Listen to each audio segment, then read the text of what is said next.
not in 1953 when the MI6.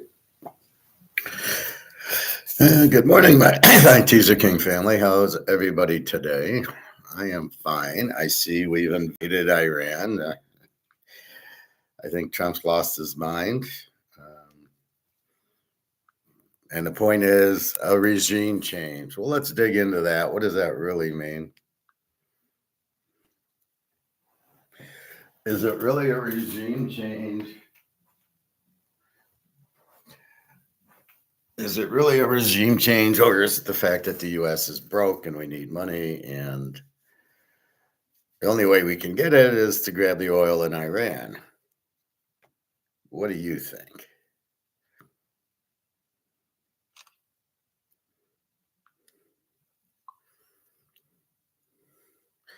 So this shows you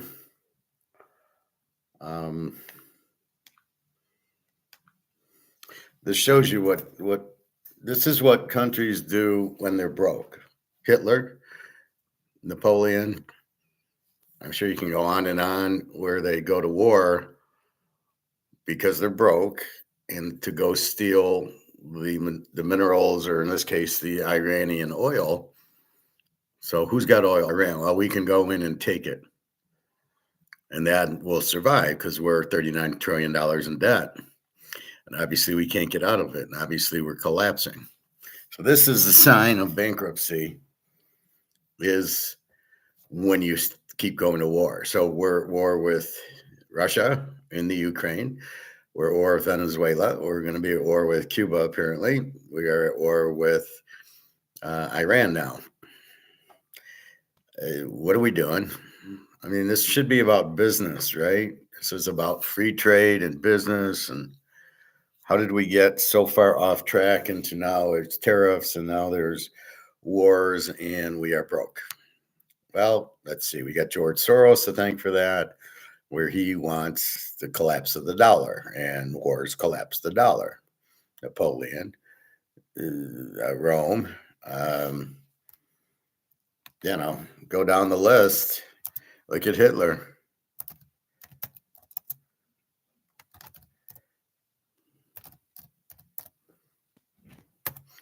And what did Hitler do? Well, we're broke, so let's go invade these countries and steal their gold. It's the same playbook. Russia went to war in World War II to protect their oil. They didn't do it to steal anything because Germany had nothing. Well, Germany had gold, I guess. But that's different when you create the war. Like here, this is supposedly a regime change. Why? So we can put in the head of ExxonMobil and he can, deliver the oil to us. So this is the last act of a broke country, heavily inflated. I was listening to Ben Shapiro on inflation, and I highly recommend don't listen to it. He doesn't get it. He thinks his price is going up. I don't know why everybody thinks inflation's price is going up. I mean, it's very obvious, as I keep saying.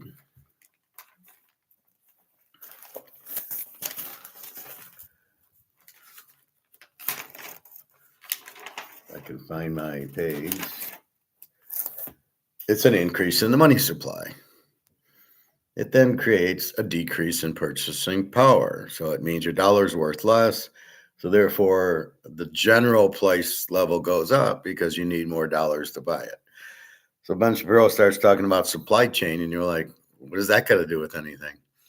Well, it'll hurt supply, so that'll raise prices because I think inflation is prices going up. And no, the cause is the increase in the money supply, not the fact the supply chain gets caught and then the supply goes down, so they got to raise prices. That's not inflation. Everybody looks at the last thing. Well, prices, an increase in the general price level is inflation. No, it's not. It's the effect of the inflation. After you printed too much money, it's not even too much, just that you increase the money supply, which devalues the dollar. So what does that got to do with supply chain? So be careful who you listen to. Ben Shapiro is an attorney. He's not an economist. She spends 20 minutes on this video and it's about prices going up and somehow that's inflation. No, it's because the dollar lost its value and it takes more dollars to buy things. It's not prices going up. I mean, it is, but it's because the dollar lost its value. So again, I would not pay attention to that. Anyway, let's look at our gold and silver. We got gold 52.78, a nice day, up 100. You can see there's no 10 o'clock drop. There's nothing. It just goes up pretty much the whole day. So that was, struggling to get over 52, and now we're almost at 53. And there was no mark to market last day of the month, or it happened, I think, on Tuesday, according to Mark McGuire. So we're fine. Now this week, it'll just keep going. We'll see 5,500 again soon. Silver, our best friend. Take a zoom look at that. Oh, look, it's the same chart. Right about 8 o'clock, it goes up. Very little 10 o'clock drop. Look at 10 o'clock. It goes from 92 to like 91.20. And then it shoots up to 94. And then it goes 93. I mean, these are like dollar drops. And then it finally ends 93.72. But we did see 94. So at this point, we seem to be well above the 90. Will that last? And it should.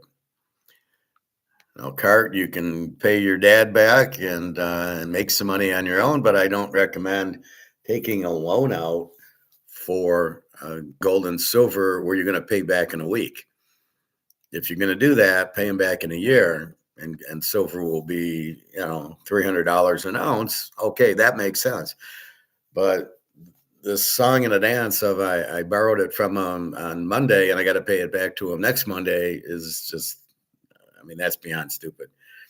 You can't do that. You can't time the market when it's going to go down and up. We saw it go down Thursday and then it goes up yesterday. So, you want me to, project that, you're out of your mind. It's impossible because I don't know what the banks are doing because this isn't free market. This is not. This is paper Ponzi scheme. Okay, just like Madoff. This is the same thing. They call it futures, which makes no sense. Futures about who and what? Oh, so the companies that want to buy silver paste for their solar panels are actually what? They want to lock it in at 100 and then they short it at 90 and make sure, it doesn't drop in value. Like, just buy it. All I got to do is buy it. Don't buy it, don't future it. Just buy the stuff. It's not that hard, guys. Just buy what you need, like anything else. So a good day for gold, a good day for silver. Now I would say silver in March, I'd say it'll easily hit 100. How high it'll go, we'll see. And then gold at 52.78, I think easily hits 5,500 in March. I'd say, and the way it's going, it should just keep going. There's no reason to stop it. There's huge demand and there's very low supply, and China's keeping the supply.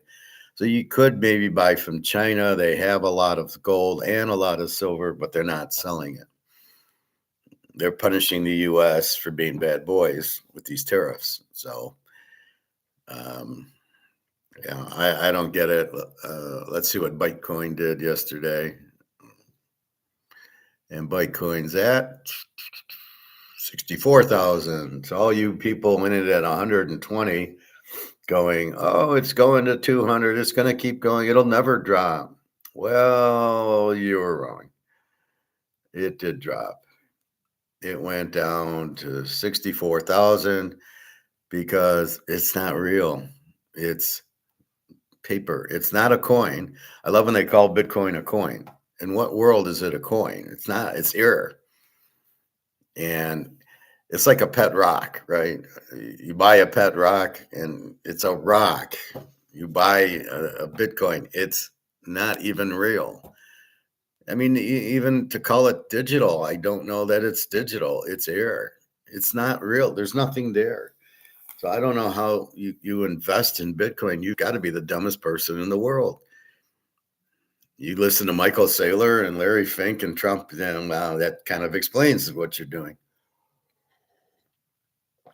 It's not real. It's not a coin. It's certainly not digital gold. Would you rather have digital silver or real silver? This I know is real. Digital silver, I probably don't want to have. Anything digital is not real. So why would you want it? Why would you think it's money? And why would you think anybody would use it? There's no store, there's no grocery store, there's no restaurant. You can't go to Macy's or anywhere and they're going to take it because it's not real. And you don't know what the value is on air. So even this 64,000, soon it'll be 35,000 on its way to zero.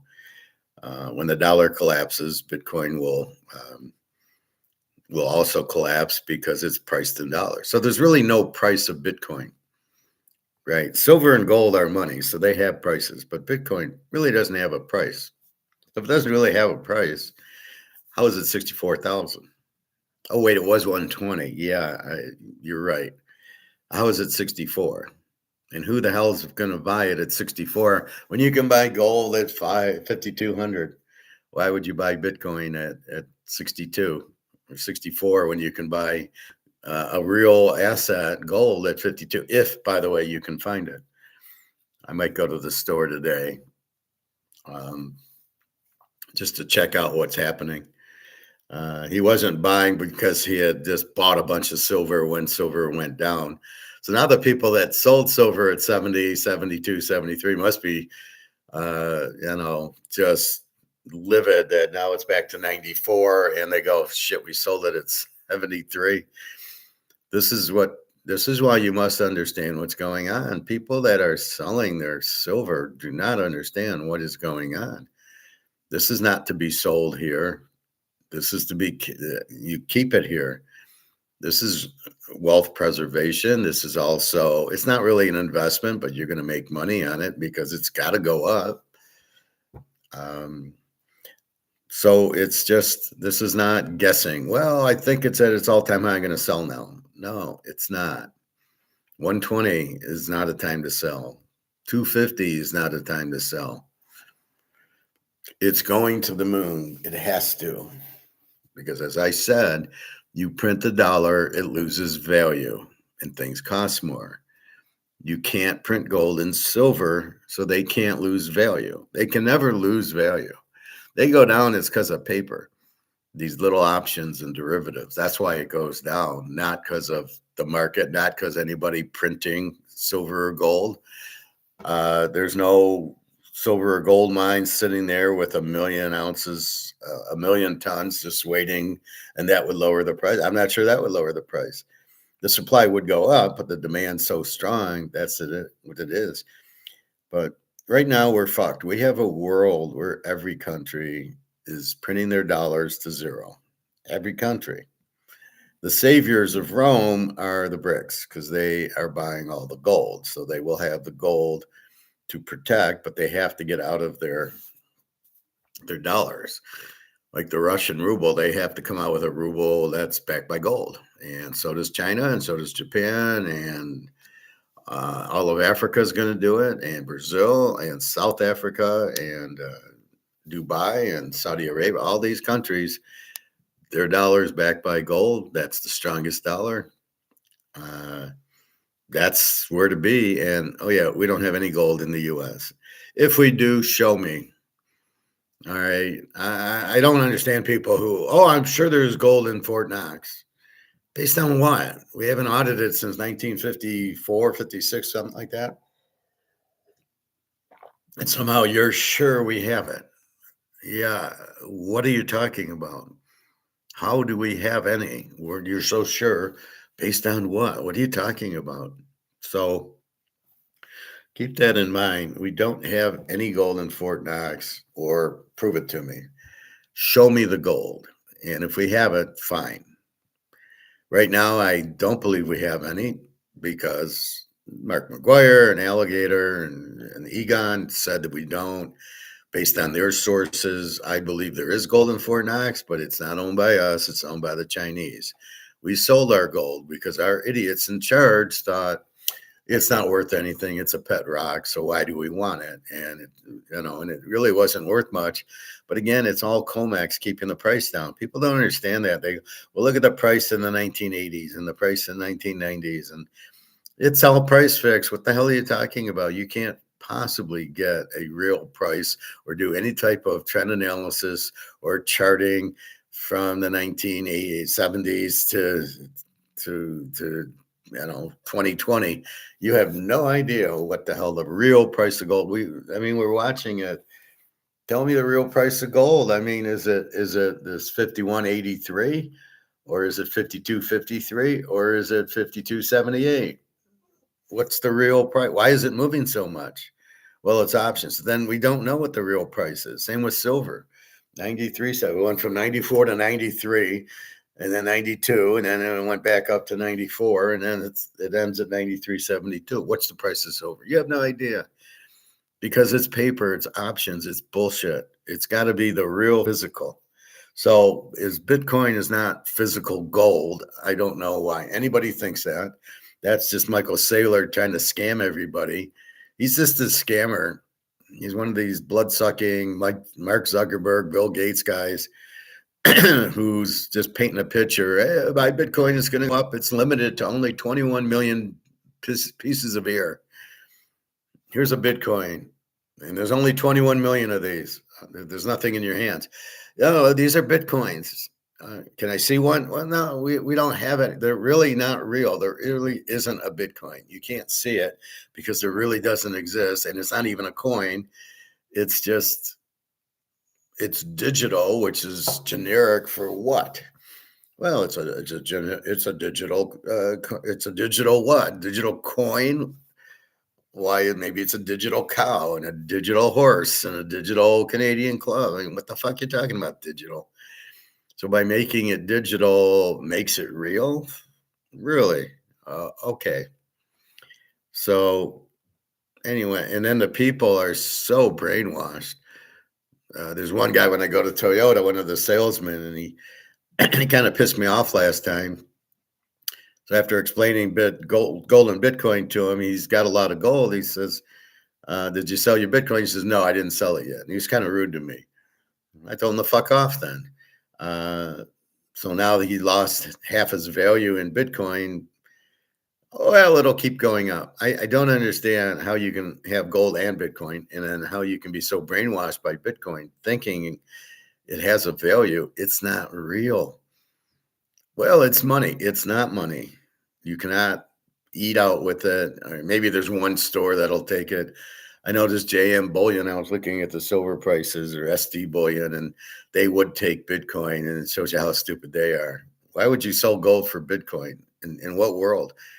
But they were like $110 for an ounce of silver, even though it's at 93. My guy, I can get the bullion, and I think it's $2 over. He's pretty consistent with that. I got to hope he's buying again, just in case I need to sell an ounce. I want to be able to know. Now, there's a couple of stores I can probably go to, and hopefully they're buying. I think that things have settled down, so I think they'll buy again because they need inventory. Nothing's changed when gold at 4,000 and gold at 5,000. You need gold to sell, and you needed it at 1,000. You needed it at 2,000. You needed it at 5,000. You still need gold to sell. So I would assume if they're going to be in business, they're going to have to buy gold, and then they'll sell gold. They got to have it to sell it. Well, there's no buyer. Oh, yeah, there's buyers. Believe me. People are starting to realize, it took a hit, but they'd see when gold took the hit, nobody understands except for us, right? It was this guy in China doing these options, shorting them, and it went from 120 down to 75, and he made $300 billion doing the shorts. So you make money doing the shorts. You make more money if you just bought the physical and let it run. So as long as you're able to make money on the shorts, that's why you see the shorts. But it's got nothing to do with the physical price. And this is the stupidest thing I've ever seen. This whole COMEX is the stupidest thing I've ever seen. Why do you need future prices? You don't. Just buy it. What do you want? Buy it. oh, we want to lock in orange juice before Eddie Murphy makes it $29. I mean, it's just too stupid. So anyway, now we go to Trump. And what's he doing? He goes and invades Iran because Israel, by the way, is running the US. They run the Congress. They own Trump. What kind of president, what kind of world are we living in the US where Israel runs the country? They bought off all the Congress and Senate. They pay them, here's $100,000, and then you're going to shut up and do what I say. Or we're going to elect your competitor, because that's how elections work. You're not even voting for the guy. You're voting, well, whatever it is, they'll come out and smear him. Now, I don't know why Trump's doing it. He can't be reelected again. So I don't really get it, but it's all back to 9/11 when they stole all the gold. So Israel did 9/11. They did the bombs, and they did it, or they were in concert with who did it, as a way of stealing all the gold. And they stole billions of dollars worth of gold under the World Trade Center.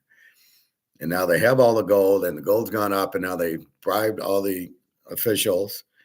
You got George Soros on the other side, and he is Jewish, and so I think he wants Israel to win or whatever. It's between Soros and the Israelis.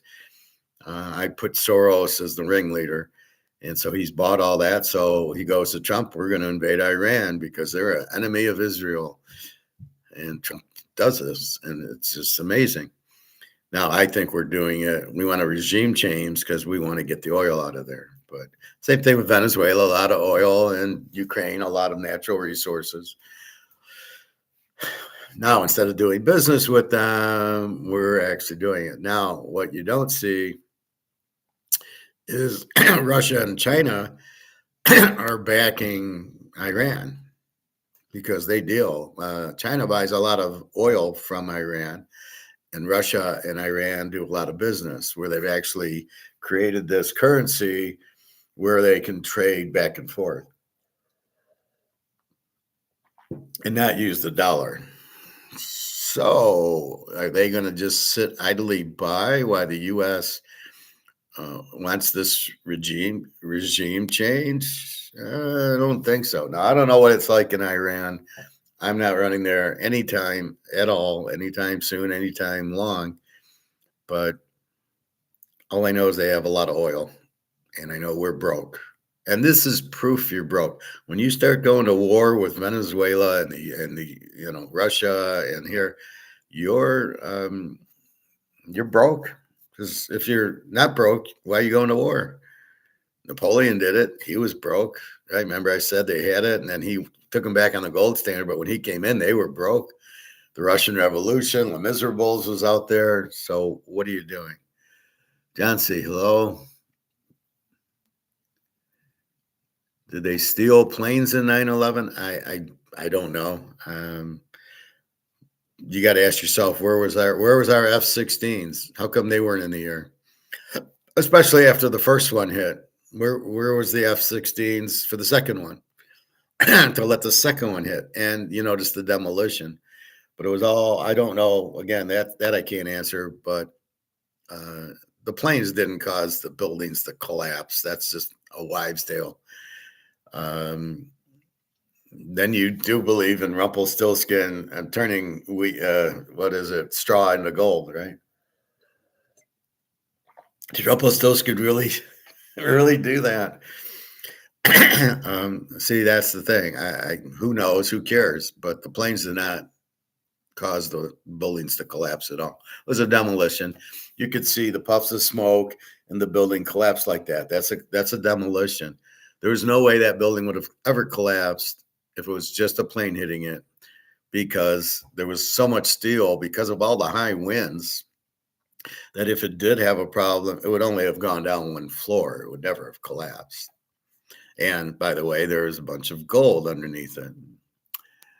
Jancy, DK, be careful. Your pool's ABD hot tub they've had bad chemicals in them. Saltwater pools and hot tub is best.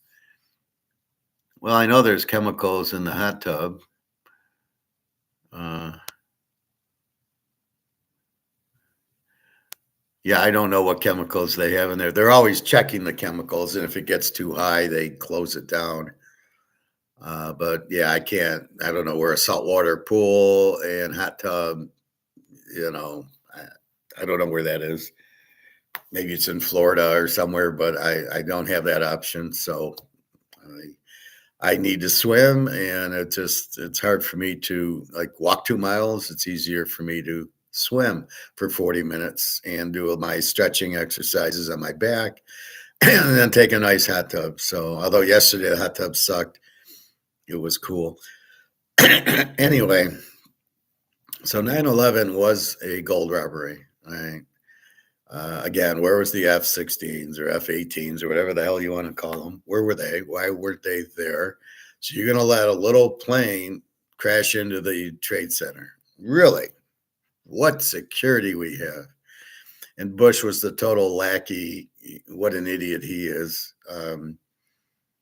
It just shows you how bad the president is, how stupid they are, and how the whole system of our government is ridiculous.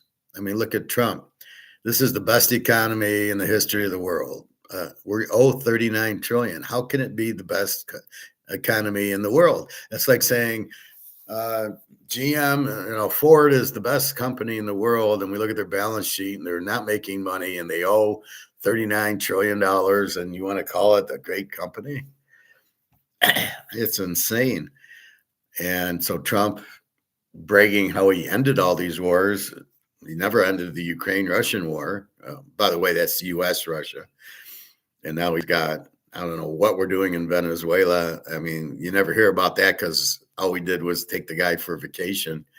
And he's probably living in New York somewhere, at the Marriott. We're going to invade Cuba if we haven't already.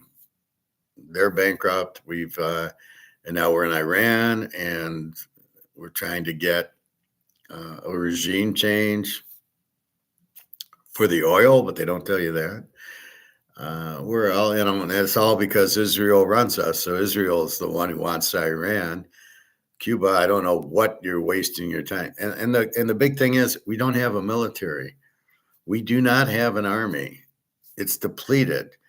Secondly, we don't have any weapons. We gave them all to the Ukrainians so they could buy, so our defense contractors could make a lot of money selling their weapons to the Ukraine, which Zelensky stole all the money.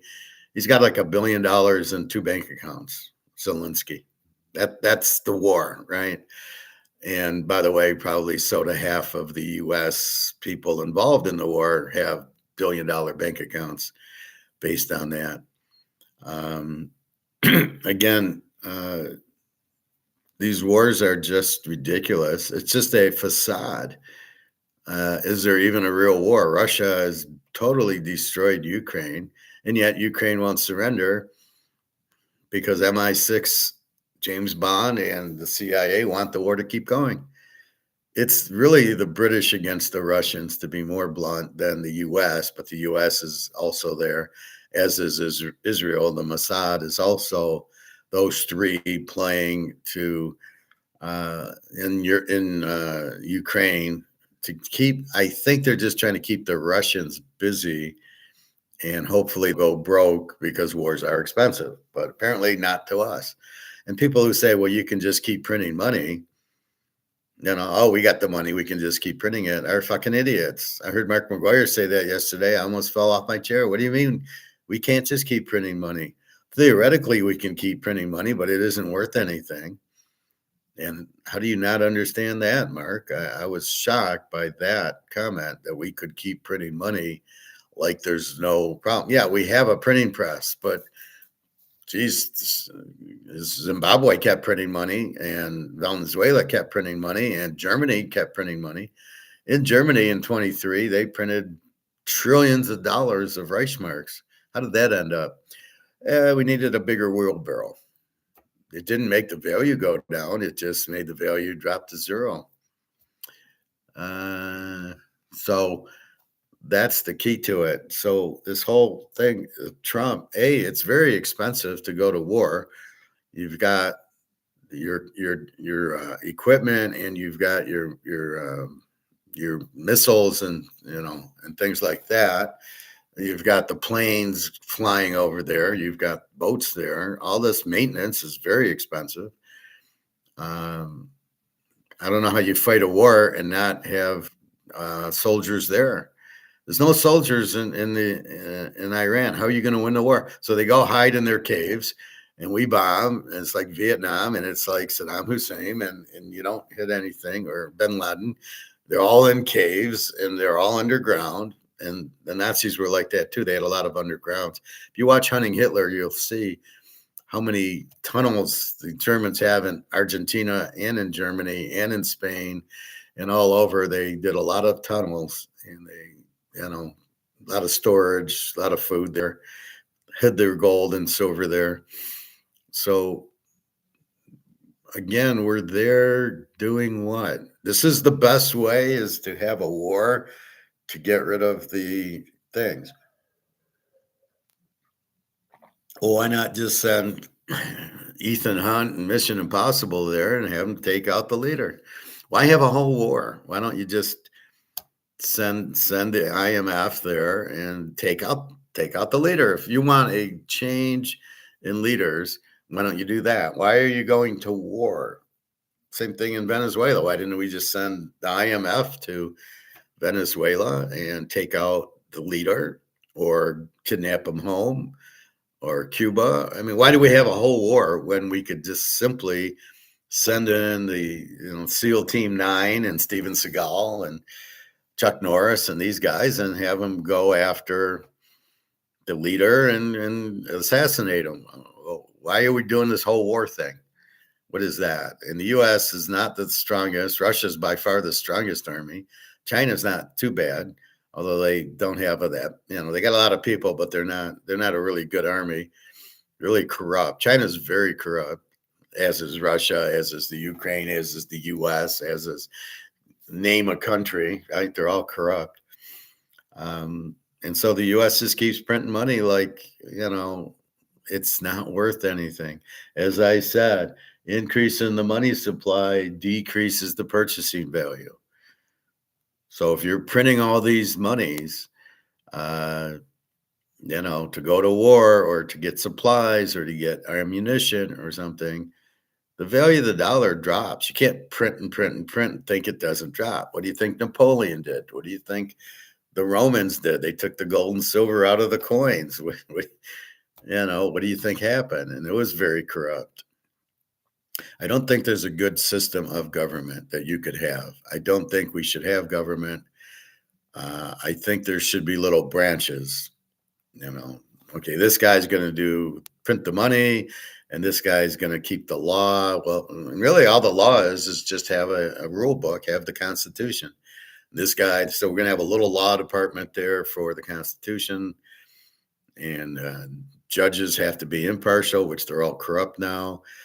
When guys like George Soros stick their neck in, you should cut him off. Why are you letting George Soros run the U.S. into the ground, inflating the dollar, and going to war with every country with an A in it? I mean, this is just embarrassing. Like I said, I didn't watch a minute of the Olympics. The U.S. wins the hockey. I was embarrassed because we're such a bad country. We're so corrupt, number one, but we're like doing these regime changes and going. We have war with Ukraine. Did the war stop because of the Olympics? It used to. No, the U.S. went. Russia wasn't allowed to go to the Olympics. Oh, I'm sure they cried about that. What's the point of the Olympics? You're supposed to stop fighting, right? First of all. Secondly, what is the point of these wars? What are we doing in the Ukraine? What is the point of the war? I can't find anything. Zelensky, you're not doing a regime change. Oh, it's to hurt Russia. And how are you hurting Russia? They've won the war 82-0. What are you doing? You're not hurting them. If anything, they got their cities back in Odessa.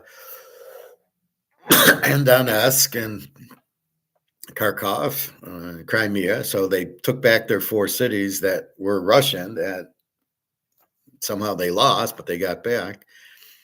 What is the point of the war? There isn't any. Oh, to sell weapons. That's why there's a war. Is so Moriarty from Sherlock Holmes #2 can sell his weapons by having a war. So it's the weapon manufacturer needs a war to sell his weapons. That's why we have a war with Russia, and a war with Venezuela, and a war with Iran. I wonder if Iran's buying their military stuff from the U.S. All of Europe, all of NATO is supposed to buy their defense from the U.S., making Northrop Grumman and all these other companies a lot of money. But it's not an economy. It doesn't help. It's not going to cure your inflation. It's not going to cure your $39 trillion debt. So the fact that they even think that, it shows how stupid they are. Again, I heard that CIA guy on one of these shows saying this is how the CIA thinks is they'll have a war and they can sell their weapons, which will help the economy, and then the money will come back, which will help the inflation. And I thought this guy's just so, but this is the CIA. They're so stupid.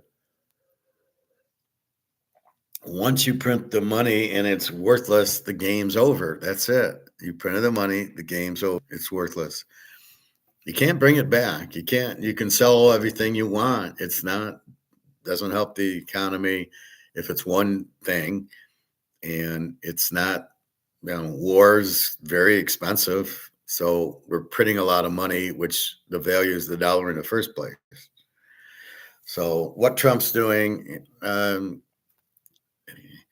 fact that they're supposed to go to Congress and get an act of war, but Trump doesn't even do that. Now, what's the point of Congress? They don't do anything. They just sit there. Nobody's going to Congress for tariffs. Nobody's going to Congress for these wars. They're just going to it. It's insanity. And it doesn't matter. The Congress is so corrupt that they take all these bribes from Israel and they're going to do whatever Israel wants. So the bigger question is why is Israel running the U.S.? How did we get to this? Is this because we're broke? And they come in, we've got people in Congress who are taking bribes, and that's apparently okay. Nobody's saying no, because the people that would say it are also getting bribes. So you don't shoot yourself. It's like the insider trading with Pelosi and all these idiots, where they would know, hey, we're going to print $1 trillion, put it in the stock market, and we're going to buy Apple. So put your money in Apple now, and then it'll go up. And it's just, you just shake your head. You can't understand how stupid these people are. And it's just so corrupt. So I don't know. When elections happen, I can't vote because they're all corrupt.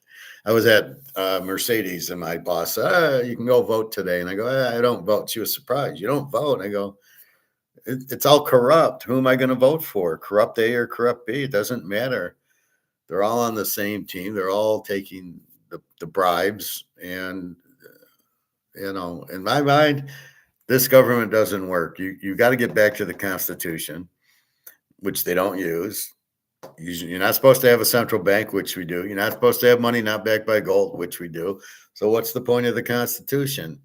If we're not going to use it, what's the point? But it's set up to be used. You're supposed to have a limited government with laws, which are the Constitution. It's a limited republic. Constitutional limited republic. So the Constitution is the playbook. That's all the rules. But if you're not going to follow them, what are we? What country are we now? China, Japan, India? What are we? What country are we? Because we're a stupid country, right? It's really ridiculous. All right. So what was I looking at?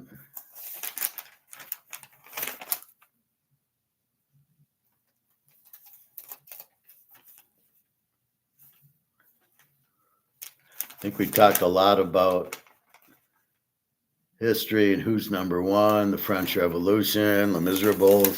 French Revolution ended mercantilism. 1789, France was the number one economy, and they went to war a lot. So why, because you have money, do you go to war?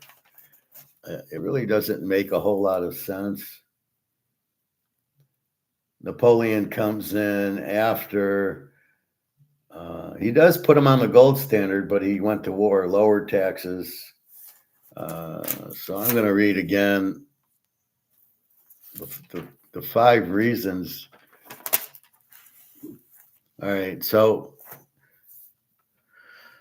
this is the Salamanca University, and this is how you run a country. Everybody has a right to private property. Do we even have that? Free trade, we don't. No slavery. We're all slaves, basically. Written constitution should be the rule of law. We're not using that. No inflation, money is wealth, and should be gold. Low taxes interfere with the rights of private property, so taxes should be low. So your private property can't go to the state because you didn't pay your taxes. And little government. Now that's 7 rules how to be a strong country, and we're not doing any of them. Yet that's what we're supposed to be doing. So it's a real mind fuck that people get in. And that's the other thing is they're not qualified. You got people being presidents that aren't qualified. What qualifications does Trump have to be president? None.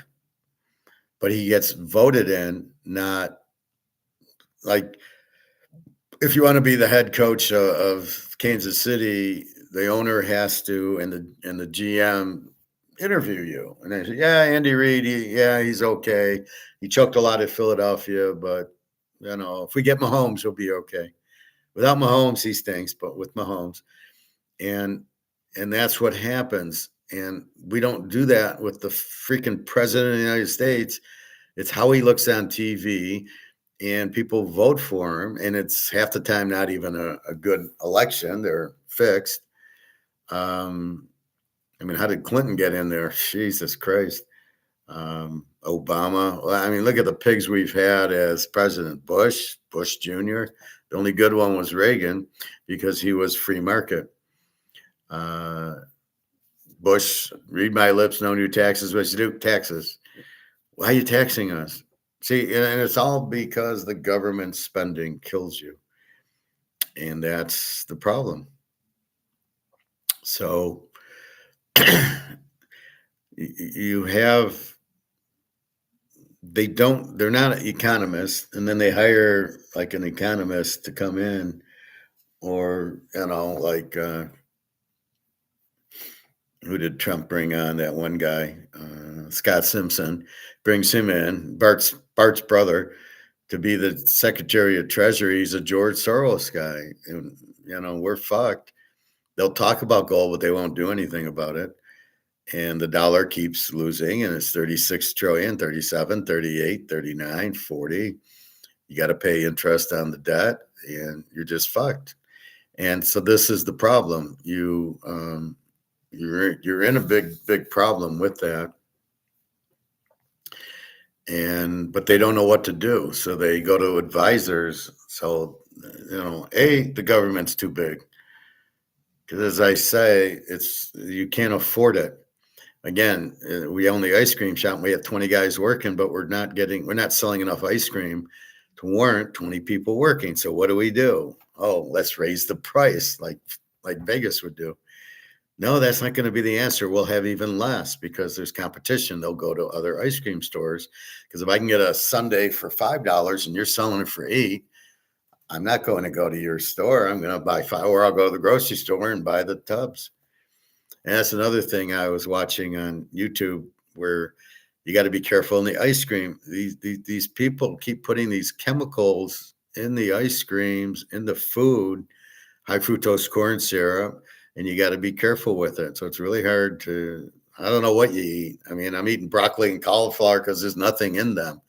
Nobody can, if they spray them, I wash them or I cook them. So that's okay. Eggs, I don't know. Is the chicken okay? Meat, is the cows okay? So I don't know what you eat, to tell you the truth. I just know that you fast a lot. So let your body heal you from all the shit we're eating. But I know if I eat Wonder Bread or I eat French fries, I know I'm in trouble there.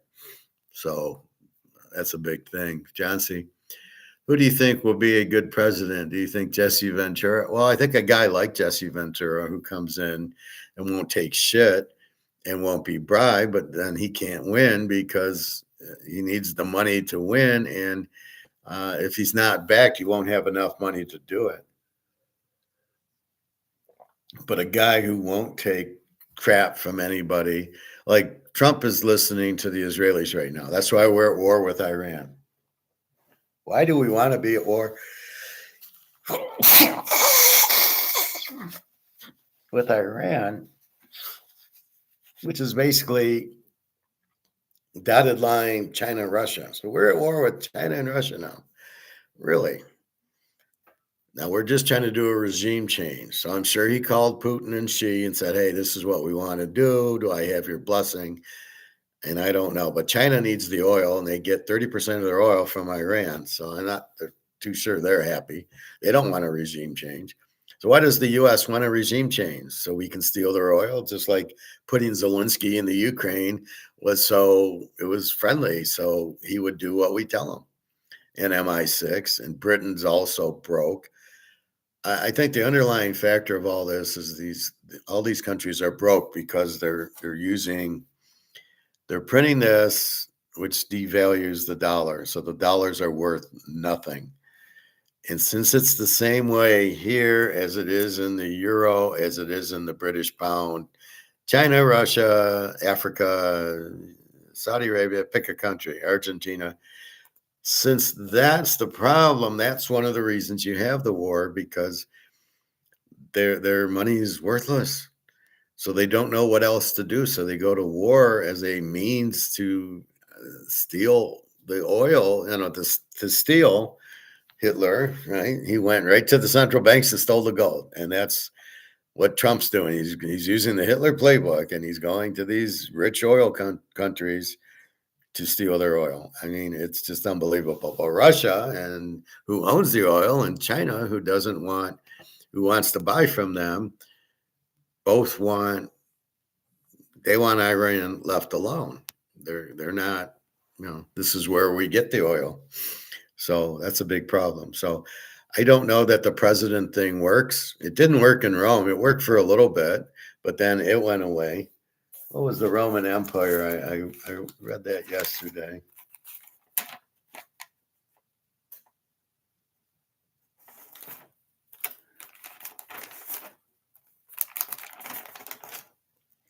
Roman Empire, 250 to 68 BC, before Christ, and then from 67 BC to 500 AD, the empire took over. So it lasted about 200 years, the Republic, with presidents who only presidented a month. And then there was two councils, two presidents. So one would get January, one would get February. So one guy would not have too much power. And the Senate was only one term. You serve one term and that was it. That's probably the only thing that works, but as you can see what happened, you end up where the Senate becomes in there for a long time. And then the presidents, somehow it went from 2-1. Julius Caesar said, you're not doing the job, I'll do it, and became dictator. But that's what you have. And I don't know that works. However, we've seen kings and queens and jacks, and in Europe, there's a lot of kings and queens, or China, where you have this one guy running the show, and that doesn't work either. I don't know how you have a government. It's got to be something where nobody has too much power, where somebody's responsible, where you can't get off of the gold standard. Well, we want to go to war, so we need more money. So let's get off the gold standard so we can go invade Vietnam. That's what happened, right? And then the welfare state. Well, let's give everybody money, and then they'll vote for us. So let's do that. And if we do that, then, but we can't be on the gold standard for it. So that's why we got off the gold standard. But, that's the problem with it. But you can see what happens if you go to fiat money. It is money, Alistair McLeod. He thinks it's credit. This is how clueless Alistair is. It's money. Yes, I'm an Austrian economist. This is money. Money is the medium of exchange, Alistair, which you don't seem to understand. It's money because it buys things. It's a means to an end. You get paid in money, and you don't get paid in credit. And then I don't know. I get a paycheck. I get $1,000. I don't owe anybody. I might owe bills with it, but basically I get it. So not really clear on Alistair's not calling it money. Then he doesn't understand what money is. Gold and silver are money also. It's an alternate, but the governments use the paper money and not the gold and silver, but the gold and silver are money. And so in the wheelbarrow, as I've talked about Germany, the wheelbarrow was Reichsmarks, German currency. But if you held US or France or English and or gold, you didn't. If you had US dollars, it didn't go in the wheelbarrow. You could go to the store and you could buy a lot of shit with your $10 US dollar, British pound, French franc. So that was the difference. The only thing that got inflated was that. The difference is, in this case, all the dollars are inflated. There is no safe harbor. You can't go to, I'll buy British pounds, I'll buy euros and get out of the dollar, and then I won't need the wheelbarrow. You're going to need the wheelbarrow for everyone. And then if we can buy bricks, gold-backed currency, well, we would not need the wheelbarrow. But if we have gold and silver, we won't need the wheelbarrow. And we'll be the only ones who can afford everything because we're not in the US dollar, which is about to collapse very, very soon. It'll happen. And you'll just, all of a sudden, the banks will start folding because the banks have a lot of loans on their books that aren't going to be repaid. And they're going to steal your money. Sorry, we'll give you, as they did in Germany, we'll give you 2 cents on the dollar. So you got $100, you get $2. So let's say you have 50,000 in there, you're not getting much back. So keep that in mind. That is the problem. Now, all these athletes making $30-40 million, they're not getting shit. It's worthless. Now, unless it's Bobby and he's talking to his friends about buying gold and silver, because I know Bobby's got gold and silver. At least I know he's got silver. Did he tell Barry Bonds? Did he tell Brady? Did he tell his Derek Jeter to buy gold and silver? I don't know. Did he tell Ric Flair when he was at the bar and Rick's wooing? Did he tell him to get into gold and silver? Because that's the point. It's you got to get into anti-wheelbarrow money, to put it bluntly. So into the wheelbarrow so you can buy milk and eggs, and no wheelbarrow. So this is why you want to be into this. This is why I tell people to get out of their stocks, because that's the wheelbarrow. The wheelbarrow are stocks, bonds, real estate trust, annuities, life insurance. You heard it in the Germany tape yesterday where they had life insurance and pensions in the Reichsmark, and they all went to zero. The currency falls apart because you printed too much. And it's happened a lot more than just Germany. As I said, France and England and Spain and Rome. And it also happened in Sri Lanka, Zimbabwe, Venezuela, Argentina. It's not like it doesn't happen. It happens all the time because you can't keep printing money because it's too expensive. Things you end up with the problem is the government gets too big. How do you pay the government? They're not a company. So in other words, if you're GM and you sell cars, you have money to pay your employees. That's where the money comes from. But as they stop selling, what do? They lay off their employees. They lay off because they're not selling the cars. But the government can't lay off because they don't sell anything. So the government's way of paying their employees is by printing money, which automatically devalues it. So what the hell are they doing?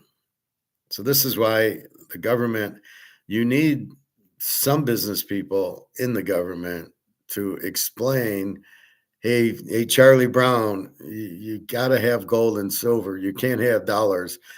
and you can't spend more than you got. So if your budget's $1 million, that's all you can spend. So your budget almost has to be reversed. How much money do we need to spend? And therefore, that's our budget. And that's what businesses do. When I did a budget at Mercedes, we did the cost, and we said, this is going to cost $36 million this year for our 6 cost centers in IT. I was an IT senior financial analyst. And so everybody would write their projects, their manpower, their contractors, and anything else they needed to say, here's our, here's our, this is what we're going to spend. And then it went to, oh, you're going to spend 36 million.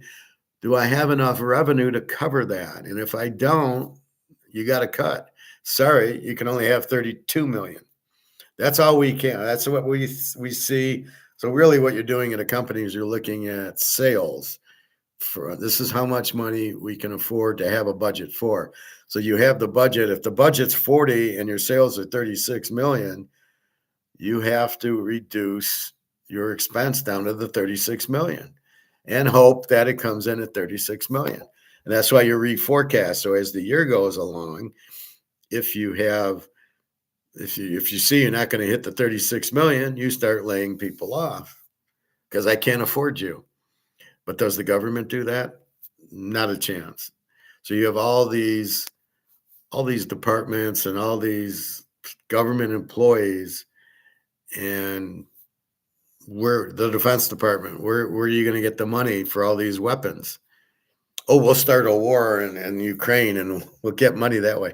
I mean, this is insane. So they don't have money. Well, we'll tax everybody. Well, that's not a business. Why are you taxing anybody? You shouldn't be taxing us. That would make the economy go faster if we keep the money. Because when you get it, what do? You spend it on all these departments you have. So well, look at us. How much am I going to spend a month? Okay, I'm going to spend $2,000. And do I have 2,000 in income? Okay, I'm fine. If I have 5,000 in income, I can spend up to 5,000. But what I'm going to do is spend 3. The other 2, I'm going to buy gold and silver, or go on a vacation, or buy golf clubs, or whatever I want to do with it. But if I only get 2 in and I spend 4, I'm in big trouble. So I've got to know how much I can spend, and then stick to that. But the government, well, we're going to spend, all this money, and we got this debt, which we can't pay off, and we're going to spend all that. And at the end of the day, you've got to cut employees because you have too many. There's no option. Just like I said with the ice cream, if I only got revenue for 5 employees, I can't have 10, or I'll be out of business. But the government can't go out of business because it's the government, right? So that's the real problem. That's the problem with government, when they don't balance the budget and they say, well, we'll just do a budget extension like they just did in January or February here. And we'll just do a budget thing. We'll raise the budget ceiling. Well, you can't just raise it. You got to get, how do you get money? So maybe Trump's thinking like a businessman, saying, well, we'll sell weapons. That'll let us pay for the debt and pay for the employees. So we'll actually become a business. But I don't think they do that. I think it goes to Northrop Grumman and all those companies, and then they figure, well, we'll get more tax out of them or something. But you cannot have, what's their, let's say I don't know their budget. Let's say their budget's $5 trillion, but they spend $7 trillion. That's how you get a $39 trillion deficit. So you're spending more than you're taking in, if even the $5 trillion is correct, because that's based on taxes, which is based on, but what if people aren't working? You're not getting the tax. Then we do tariffs as a way to get revenue. Let's do tariffs. Let's sell weapons, and then let's do tariffs to get money in, which they don't work. Free trade is what you need, not tariffs. So again, he's looking for a way to generate revenue instead of cutting the expense. The needed thing is to cut 99% of your government employees. They're all not needed. Uh, you can't afford them. So do what everybody does. They lay off. Google laid off. Microsoft lays off. Amazon lays off. They all lay off 10, 15,000 employees, but not the government. Why not? You cannot have employees that you can't pay for. So that's one of the big keys is the government needs to lay off people. Social Security and Medicare, that's the last resort. Your interest on the debt, you're fucked. The military spending, they could cut, except for the military pays the lobbyists to not cut them. But that would be the first thing. Cut military and cut the government employees because I can't really, there's nothing I can do with the interest. And there's nothing I can do with Medicare and Social Security because I paid into it. I want my money out. Now, the other thing is, well, how can I pay it off? And that's where gold and silver come in. I mean, that's what I'm looking at. Well, if I owe $5,000 on a credit card, I sell an ounce of gold. I got 5,000. I pay off the credit card. So I'm using my assets to pay it off, right? And that's what the retirement planners do. They put you in stocks and say, well, when you're retired, you're not making income. You are getting Social Security to help you probably pay your rent and stuff. And then with that, you then you'll need money. You want to go on a trip. You want to do this and that. So you'll sell some dividends. So your stocks are earning you dividends. You take some dividends and use that as money. And the problem is when the stock market crashes, they're going to fuck a lot of people over because they're not going to have dividends or stocks to use. Gold and silver, or instead of a stock, I got gold, and it's 100% better than stocks because stocks are based on future earnings in the economy. Well, if the economy is collapsing, the stocks aren't going to do well. Plus, as I said, people are going to get out of the market, and that's going to tank the market. So the market will tank. Gold and silver can't because you can't print them. Therefore, they can't lose their value, right? First thing, print the dollar loses value. Print gold, can't do it. Gold can't lose its value. And therefore, that's what you have. So you're much better off in your retirement to have gold and silver than you are to have dollars or stocks. But they'll put you in stocks because they don't get commission selling you gold and silver. And this is why you don't listen to these morons, these financial planners, these retirement planners. I went to a free dinner once where they're trying to sell me on retirement planning or whatever. And I says, well, how about gold? No, we don't talk much about gold. Yeah, thanks for dinner. See you later. You guys are idiots because that was ridiculous. How are you doing this if you don't even understand gold? If you get commission or not, they're paying you to manage their retirement. So if you come to me for my retirement planning, I'm going to say, okay, here's what you do, Joe. You buy gold and silver and hold it and don't sell it and don't give it back to your dad. Don't hold it. And then you'll be able to retire because it's not in the wheelbarrow. So in the wheelbarrow, stocks, bonds, Bitcoin, annuities, your bank, in the wheelbarrow and on the Titanic, and not in the wheelbarrow and not in the Titanic is this. So everything in the wheelbarrow or on the Titanic goes to zero, and everything not in the wheelbarrow, the whatchamacallits are gold and silver. The lifeboats, they're gold and silver. So that's about as simple a way as I can do it to prepare you. You need to prepare and you need to buy as much as you can now and not keep asking when's it going to happen, because nobody knows when it's going to happen. It's in JP Morgan's hands, George Soros's hands. So it's happening, but it takes a while to happen, like a football game. It's 4 quarters. Well, Kansas City's going to win the Super Bowl, but you're in the first quarter. Well, when are they going to take the lead? Well, don't worry. By the fourth quarter, they'll be in the lead. They'll win the game. But you can't ask me in the first quarter because I don't know how the game's going to go. I know how the game's going to finish. And that's the key. All right. So with that, why we're at war with Iran? Because we're broke and we need the oil. period. A regime changes to get the oil. It's what Israel wants. So we're fighting for Israel, not for us. There's no reason we're there. I don't think there'll be a lot of people dead for the U.S. because they're just going to send missiles in off boats and planes. I mean, that's all that's going to happen. Maybe a plane gets shot down, but there won't be soldiers. We don't have any. We have no army. We have some missiles, very few. We gave them all to Ukraine, and then some boats, which we have apparently only 2 boats there, and some. How many planes do we have? So that's not how you win a war, and you shoot. And I guess they tried to get all the leaders. They tried to kill them at their houses and stuff like that, but they missed. So it's a terrible thing. Trump looks like an idiot. Oh, I've ended 5 wars, and you started 4 more, and you never ended the Ukraine war, which you were going to do in 24 hours. You ain't doing it in 24 months because you're an idiot. Yeah, it's a little harder than I thought. I thought I could just end it because I'm friends with Putin. What an idiot. All right. Now I got an email from some gentleman. Thank you for the email. And he wanted to know if I handicap basketball and baseball.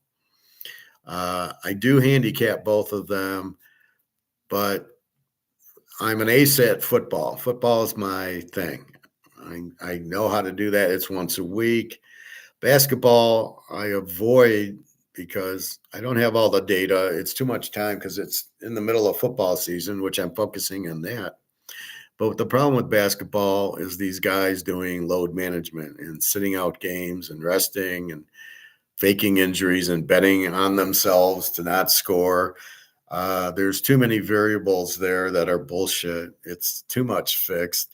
So I don't really handicap basketball until the playoffs. And I'm very good at it then because I know all the players will play. And then it's a psychological thing. They're down 3-1. We're going to bet on the team with 1 win. They have to win. So, yes, I do handicap basketball. And baseball, I do handicap. I was quite good at it last year, I think. It's mostly the pitchers' ERAs that I'm looking at. If they're really good, I bet on them. If they're really bad, I bet overs. And, and I bet the streaks and things like that. It's a different animal than football. Football once a week, baseball every day. So it is, it's a bit rougher, but I have figured out some methods to actually betting it that were very successful. If I bet it 7 days, if I bet every day, and I give picks every day, if I do that, I will tend to have maybe 5 days of winning records and 2 days of what the fuck happened here. So overall, yes, it's winnable. But you can't look at each day. Just like looking at COMEX.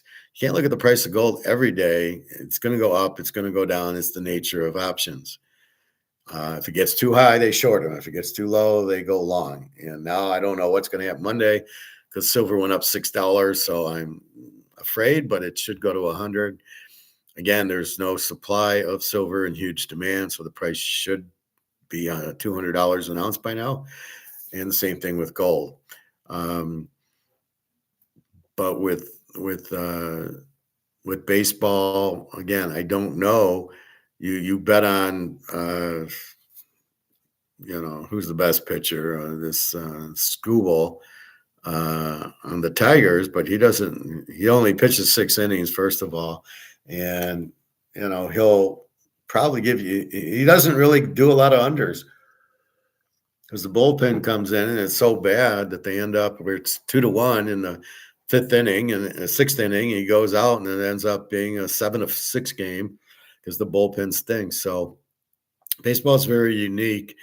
We almost need the bullpen ERA, but even then, since there's 15 guys in the bullpen, you got to know who is going to pitch. So it becomes who pitched yesterday. So it's a Saturday. Okay, who's pitching today? Okay, then they're not going to pitch tomorrow. So then who's left? I mean, it's a real scrambled egg thing, baseball. because the starter won't go far enough. Screwball won't pitch 8 or 9 innings.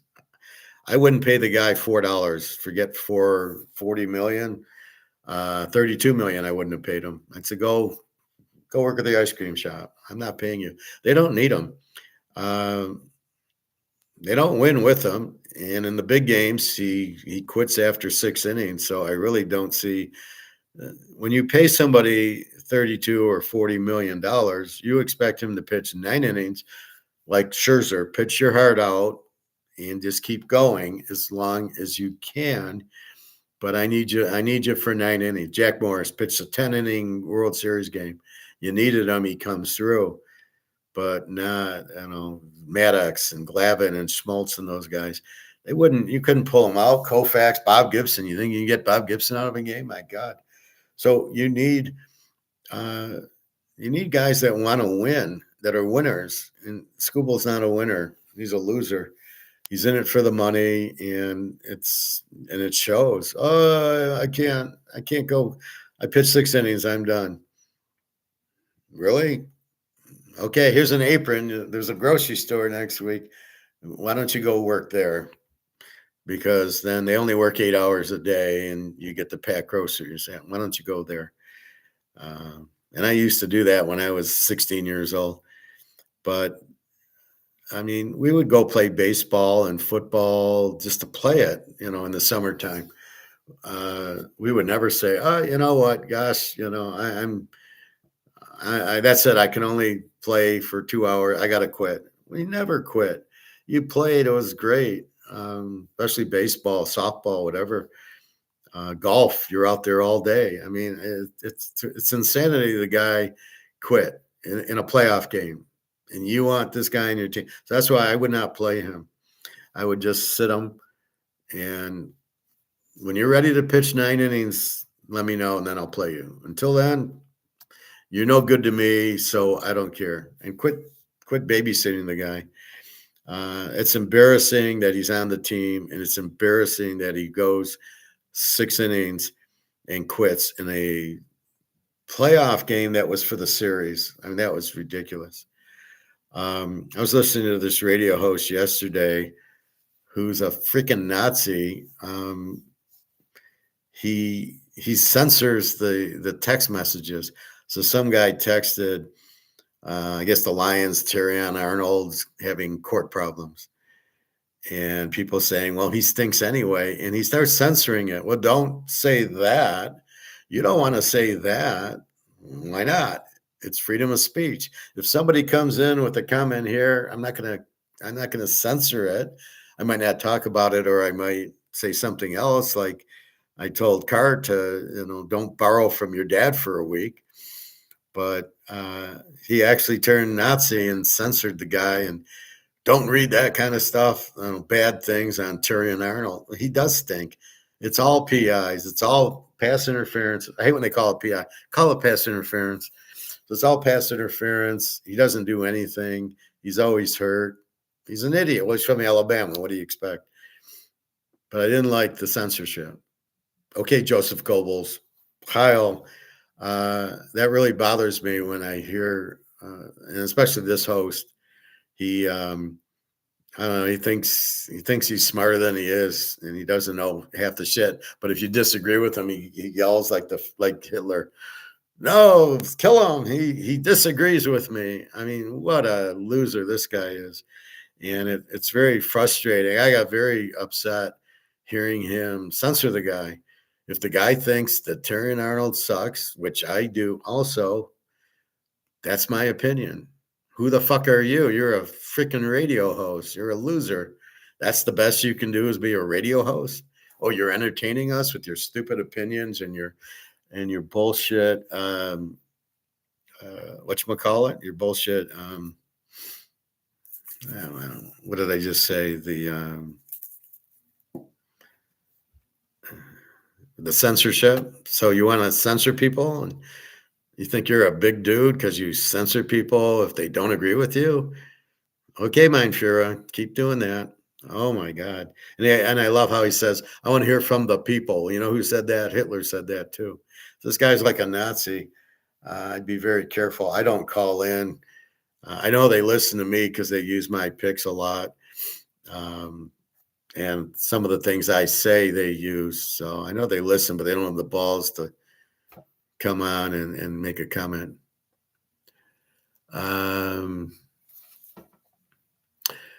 Where is Bobby? I have no idea. I haven't heard from him. Bobby must be on a yacht somewhere. Why do you assume that? Do you know Bobby? TK, you should buy a yacht. Well, maybe when the gold explodes and I can get a yacht cheap, I'll buy a yacht. But it's the farthest thing from my mind now. I got to see where I live. I'll probably try to find an island, and me and Dario will relax on the island, because all the dollars will go out. So that'll do it. Anyway, this guy's a real Nazi on this show, and he, I don't know why they don't fire him, but he's a real dictator. And again, big censorship guy. I don't want to hear Terry and Arnold sucks. Well, go fuck yourself. Then don't listen. But if the guy's reading the text and that's what the text said, you got to let it go. Anybody wants to say Terry and Arnold sucks? I say how bad that whatchamacallit, the Campbell, Dan Campbell. He's terrible. I say it. He doesn't have the balls to say it. He's terrible. He cost him the Niner game, and then he cost him the Redskin game. Last year, he was terrible. He can't do anything without Ben Johnson. He's not a good offensive coordinator. He's not good at finding an offensive coordinator. He found one. He fired him. Then he ran into Ben Johnson, kind of a mistake. And then the next guy's terrible, and the guy he got from Arizona is terrible. Oh, they average 15 points a game. Oh, I'm sure he'll be good. He's going to last 5 or 6 games. And, again, a terrible hire. He has no idea. He should not be hiring people.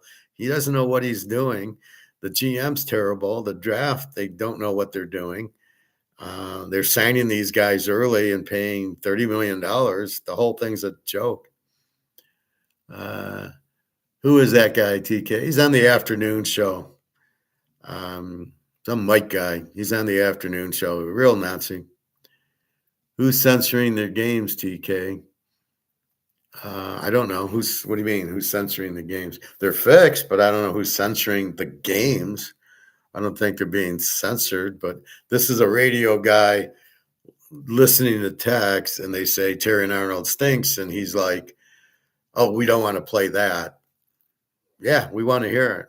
We're the audience. We don't want to hear you because your opinions are retarded. And if I am listening to your channel and you're going to take text, I want to hear what the text say. I don't want you to censor the text so I don't hear what everybody's thinking. If Terry and Arnold sucks, if you can't realize that, then shut the fuck up.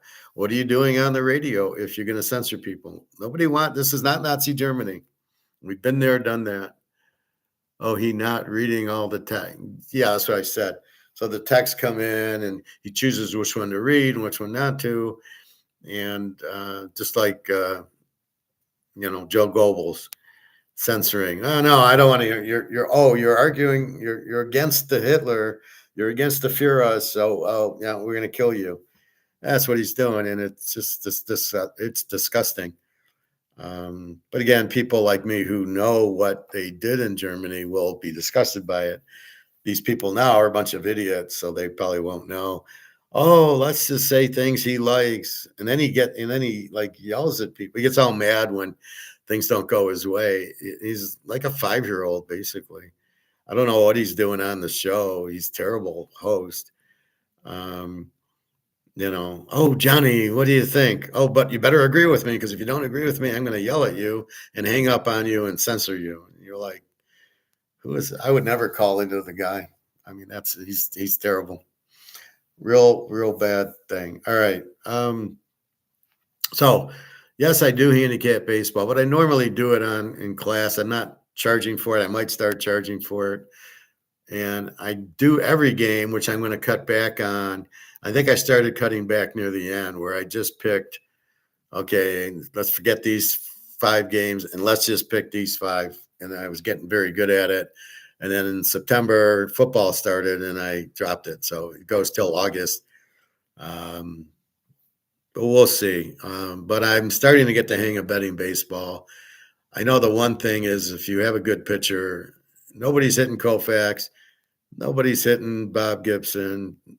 It's hard to hit Jack Morris. Maddox, they could hit. He wasn't that strong.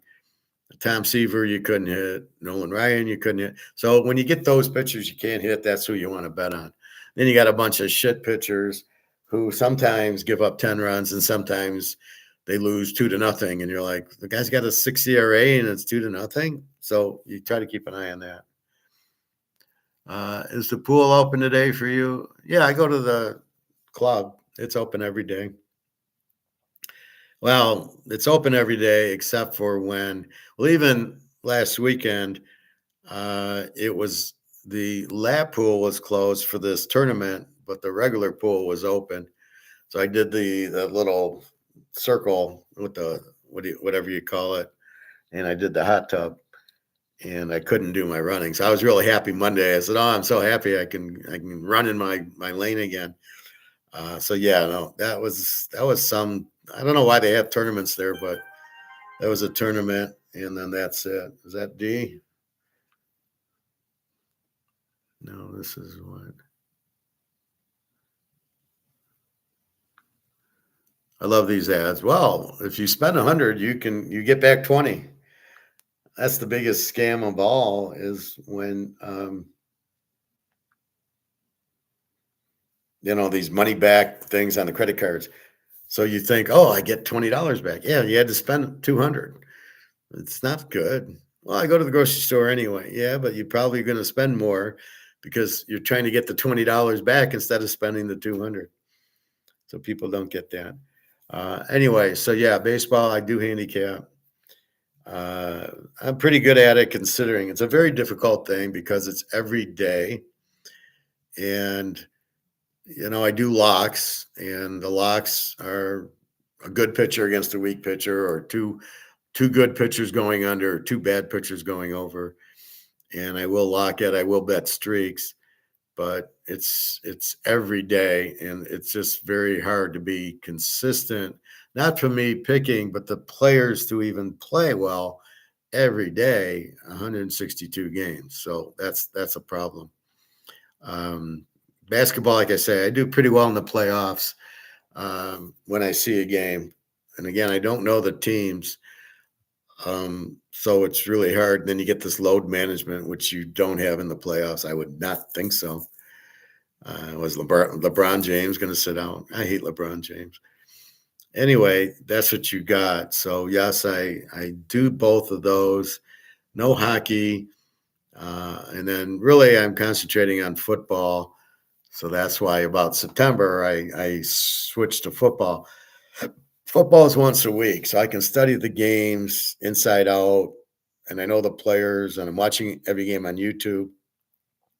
Where baseball, you don't even see. I can't name the color of the uniforms anymore on some teams.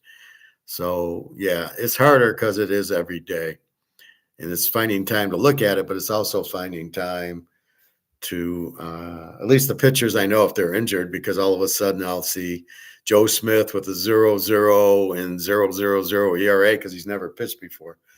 Good luck with those guys. But you start learning to go, and there's very few good pitchers. I don't think Scooble's all that good. I like Max Fried from the Giants, and of course Scanes at Pittsburgh, and there's maybe 4 or 5 really good pitchers. The Tigers get Verlander, who's 43 years old, who sucked last year. And then they get this Framber Valdez, who I see is 33 years old, was 13-11 last year. Decent ERA. He's an okay pitcher. He's not great, but we'll see. Somebody called him a future Hall of Famer, and I'm like, what Hall of Fame is he going in?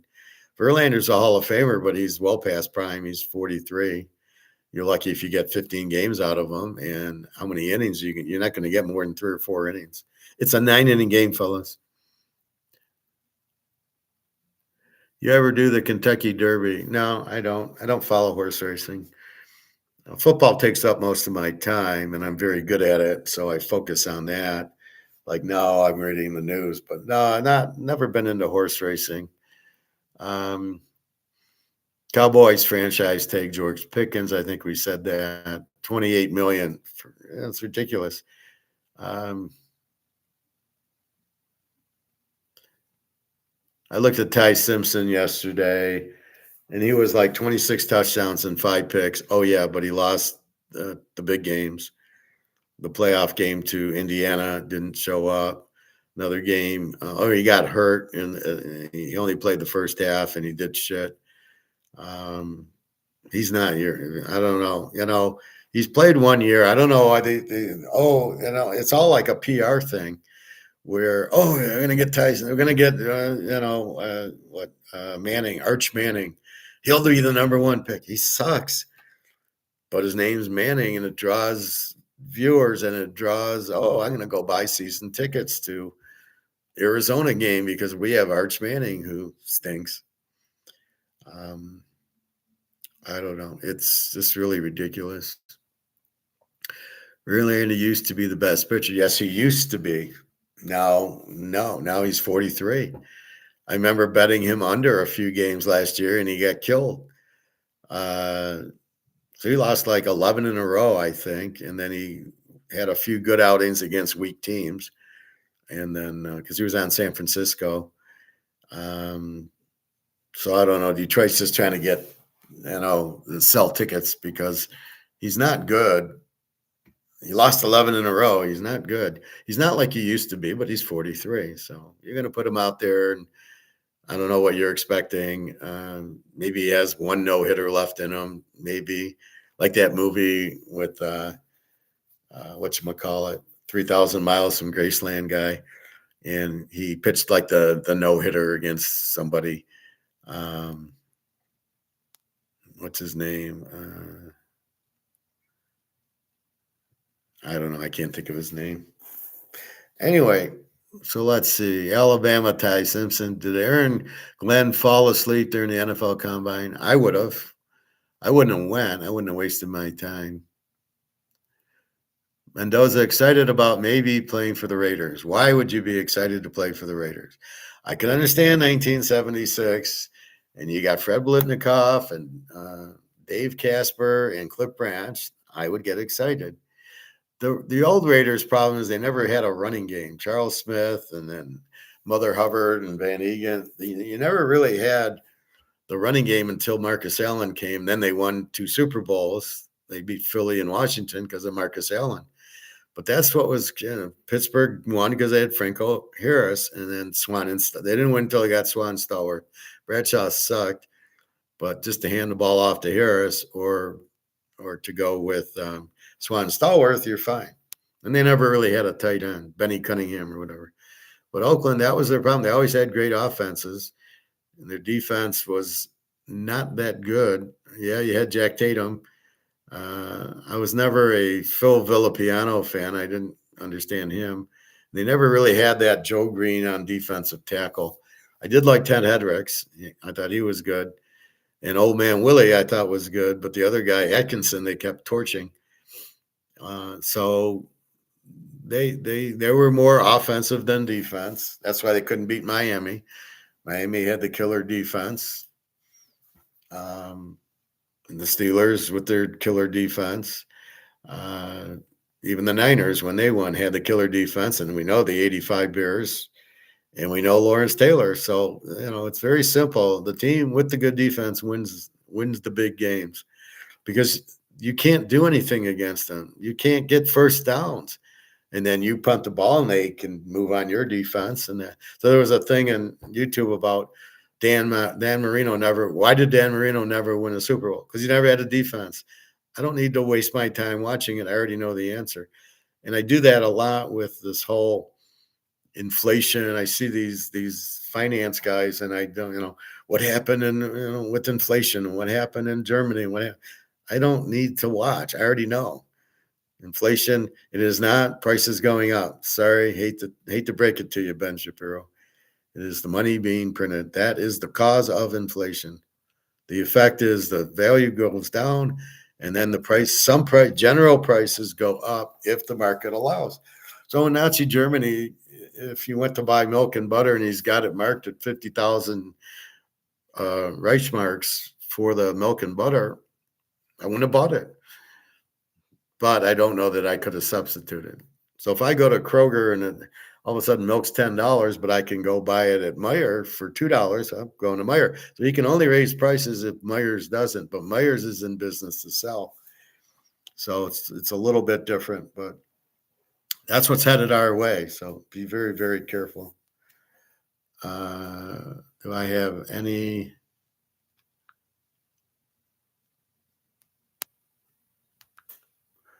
So we have a lot on this war today, which is a bullshit war.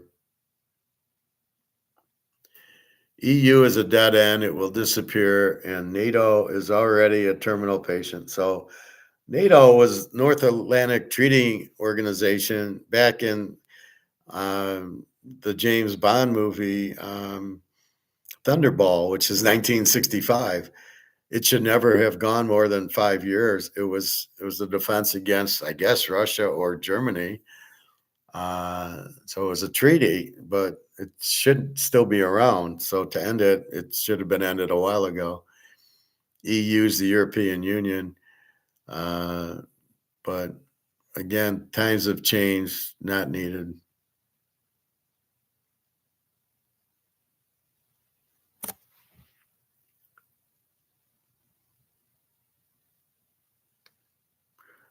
Let's see.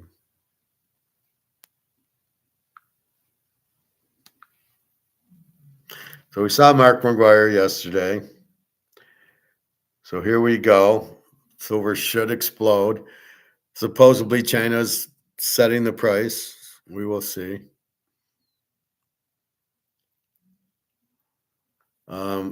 We looked at this one, replacing humans with AI, and we saw like the grocery store where, or the Taco Bell and McDonald's, and they're fucking up the orders. And you know, what do do you want something to drink? And the guy's ordering a Mountain Dew, things like that. So AI is a Ponzi scheme. All these people with it. It's just brutal. It's not needed. It doesn't give a benefit. My friend Alex, I said something on his what was it, LinkedIn. But what I said was, if AI, if everything goes AI, we don't have an economy because we don't pay AI, and they're not going to spend any money. And the economy works from Say's law. We make money and we take the money and buy things. So if you take us out of the equation and it's just AI things, you're not going to pay AI and they're not going to spend. So what you won't have an economy because nobody's making money because you've replaced it. And it really bothers me is that they're like getting rid of humans, right? They're killing us with the food, and then they're getting rid of us with the whole thing of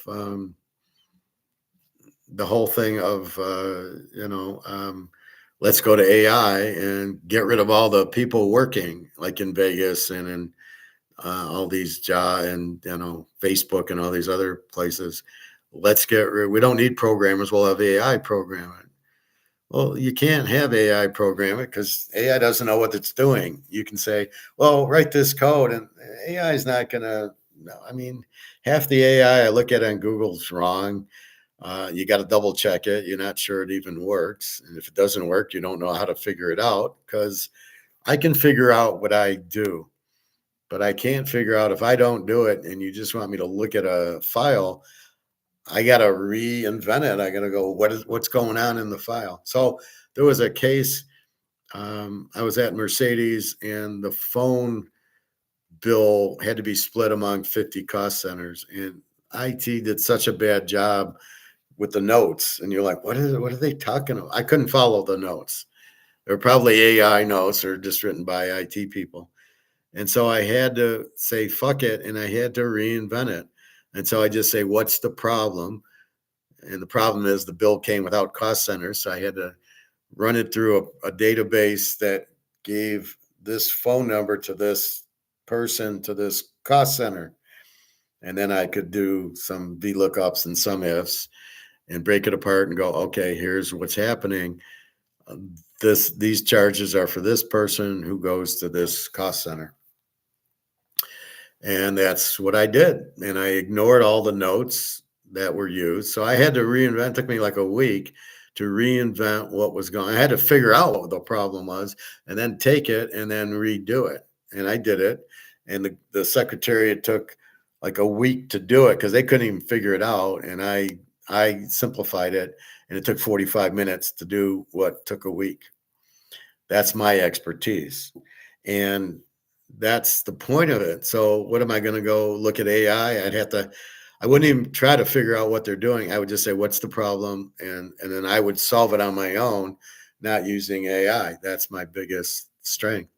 And that's what you're going to have. You're going to have all this AI crap, and you need somebody to check it to see, and is it the best way? Is it the most efficient way? And probably not. It's just going to be song and a dance by that. So I don't know. So anyway, so we did watch that, and it was just how stupid it was at McDonald's and Taco Bell, where the people couldn't. Here we got AI fails at 96% of the jobs. So basically, if you have me and you have AI, I'm going to beat AI 96 or 96 people. You have 100 people, 96 people are going to do better than the AI. So why are we going to AI? Well, we'll save money. Are you really going to save money? Because all your data is going to be trash, and then you're going to need people to come in and rewrite everything because they're wrong. Can you perfect it? No, you can't. AI is just taking data. So it's like looking at Oakland Raiders for the last 10 years. Well, I got that in my Excel file. I don't need that AI to do that. And the AI wouldn't know what to do. You could just say, here's the record. Well, I don't need AI for that. This is a good one here from our doctor. Cancer dies when you eat, and I eat. That's why you see me eat an avocado every day. But cancer needs sugar, as we know, and without sugar, it dies because it just won't live. So I love, it's really sad when you see all these people and they're getting, what are they getting? The chemotherapy and the radiation because they have cancer. And it's like, just have them fast and stop eating sugar for a couple of days. The cancer will die and they'll be fine. And yet they keep killing people for money. It's a strange situation these people are. So we go to war for money and we kill 2 million Ukrainians, or Russia does. Now we're in Iran killing people for money because of the Israelis paying us to kill them. And everything else we do, all the defense contractors, let's have wars so we can make money. And it's just sickening. And that's what the drug industry is. They have chemotherapy.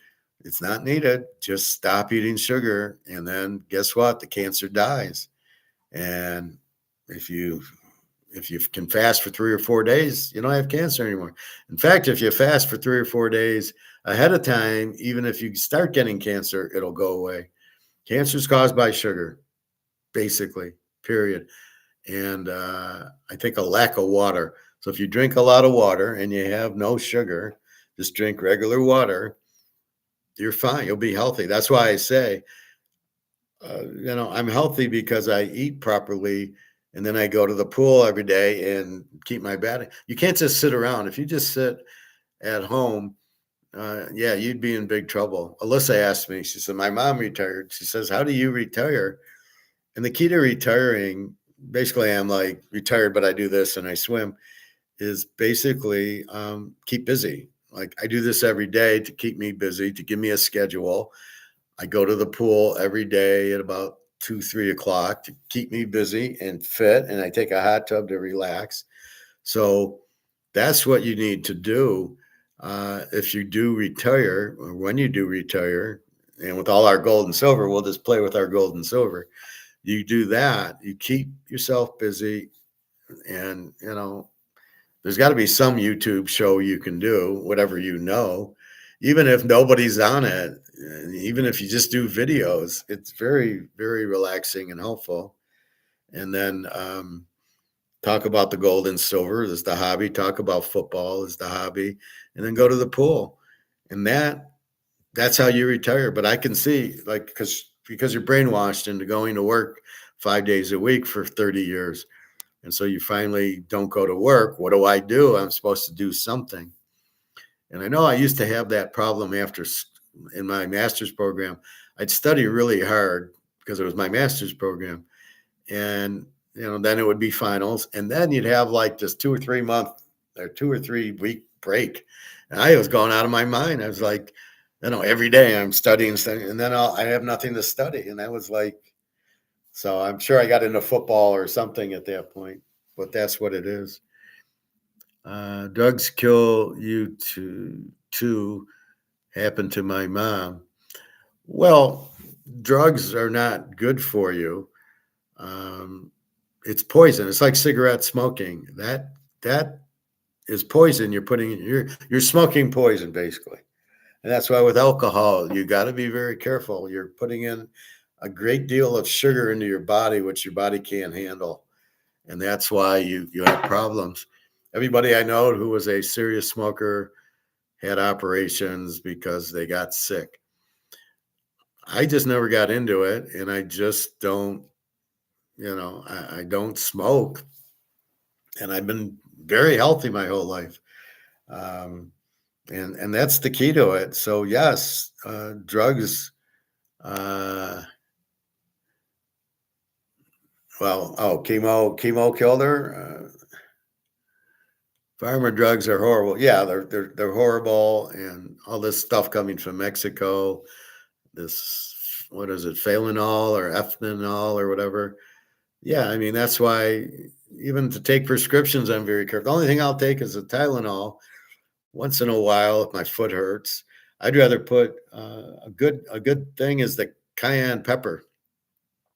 You put cayenne pepper on you, and it heals you, right? Or you drink it and it heals you. It's a very good thing. See, all the Celtic salt, the cayenne pepper, all the salt gives you high blood pressure. Regular salt does, not Celtic salt. Celtic salt you take for the 82 minerals that you're not getting in your food anymore, and your body needs them. That's why you eat Celtic salt. I put it on my salads and my omelets. When I cook chicken, anything, steaks, I'll make ribs. I put Celtic salt on it. I put cayenne pepper on it, a little bit of garlic, and no barbecue sauce. I put a little bit of olive oil mixed with the Ken's French dressing, which has no high fructose corn syrup in it. But I mean, if you just eat healthy, you stay healthy. You get sick because you're 50 pounds overweight because you're drinking, or you want to stay thin, so you smoke. Fuck this. You want to stay thin, just drink a lot of water and do a fast. Eat 2 meals a day and just eat fruit and veggies and meat and eggs, and you'll stay thin because you get fat because of the sugar. So the guy who drinks all the beer, he walks around, 100 pounds overweight. It's because of all the sugar he's eating. And then he dies, and you wonder, why did he die? And that's the problem, or he gets cancer or whatever. It's from the sugar. This high fructose corn syrup is killing millions of people, and they just keep it out there. It's embarrassment. I mean, pharma drugs are horrible. Yeah, chemo killed her right away. Yeah, it's just poison. Had your mom just fasted, she would not have died. And my dad, the same thing. He had diabetes. Uh, my dad had diabetes, and all he had to do was fast and stay away. Like he would have bread, not knowing it was bad for, not knowing carbs were bad. I remember we'd go to like lunch, and he wouldn't want to eat anything, and he'd eat bread, which was sugar. Um, and that's, had he known now, like I had, I was getting diabetic and my blood pressure was up, and I went to a doctor and he said, "Oh, there's no cure. It's hereditary." I go, it's not, this is not hereditary. I didn't have it before. Not like diabetes one. I says, this isn't hereditary. And so that's when I went on and found our doctor, And our doctor said, this is how you beat diabetes. He says, just cut the damn sugar out. No high fructose corn syrup. Don't eat cereals. Do not eat breads. Stay away from sugars and all that. Stay away from Coke and alcohol, and stay away from juices that are highly in sugar. And I did that, and I lost 50, 60 pounds without trying to lose a pound. I was just trying to get healthy, and I'm losing weight, and my blood pressure went down to 120. It was all eating. And if you're healthy, then's fine. I feel good most of the time. And, you know, you don't see me sick too often. I'm on every fucking day. You don't see me sick too often. My dad got dementia from drinking too much and passed. Straight edge is best. Well, it's not that you're straight edge. You're being smart. In other words, it's the same thing as this. If we know this is bad and this is being inflated and has no value, we buy this. It isn't a label, it's just intelligence. We know that this is where you want to be, and you'll protect yourself and you'll be fine. You don't want to be in this. And that's really how health is, right? Well, if I eat cake and ice cream and I have a bunch of cereal, which are terrible for you, and I have toast and I have orange juice and a regular Coke. If I have all that, I'm probably going to get sick because way too much sugar. So keep that in mind. That's the problem. However, if I eat the way I eat, a lot of fruits, a lot of veggies, eggs, I eat 3 eggs every day, and then I have chicken or meat, and hopefully that isn't going to kill you, but you're running out of food to eat. Well, I guess I can have cauliflower every meal. Then you won't get sick. You're preventing getting sick, like the silver's preventing you from going broke because the dollar is worthless. So you're into gold and silver, and that's what you're doing. You're getting out of sugar and into fruits, veggies, and stuff like that. Like I said, eggs and meat and chicken, and you eat that stuff, and you eat twice a day instead of 3 times. You don't eat 6 times a day. If you can do all that, you're probably going to be healthy, so you won't get sick because you're preventing. It's not straight. I mean, you can have a drink. I had a piece of pie for like Thanksgiving or Christmas or whatever, Super Bowl. It's fine, but like today, I'm not going to eat it. It's the everyday. That's my diet, a chocolate cream pie. But if you're just having it once in a while or a piece, and then you move on from it, then that's why I'm in the pool every day.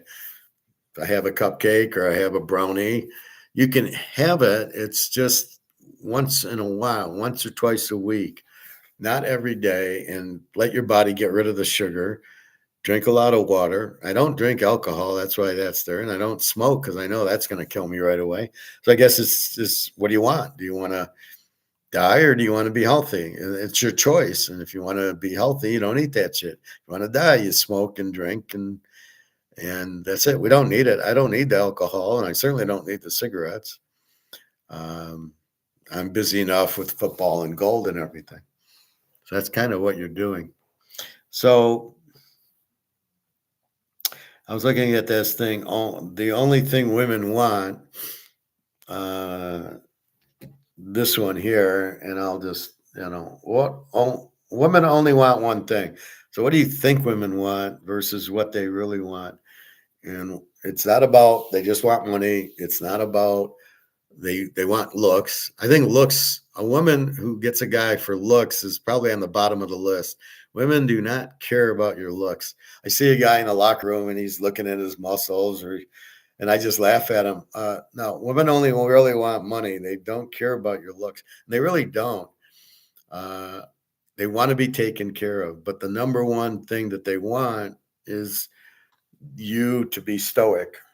If you're stoic, when they get emotional and you just sit there and go, "It's okay, dear," or something comes up, they lose their job. That's okay. You'll get another one. It's how you handle it, right? I'm sick. That's okay. Daria had her little sore on her gum, so that's okay. I mean, everybody does it. They have it. And I was calm about it, and I don't yell at her about it.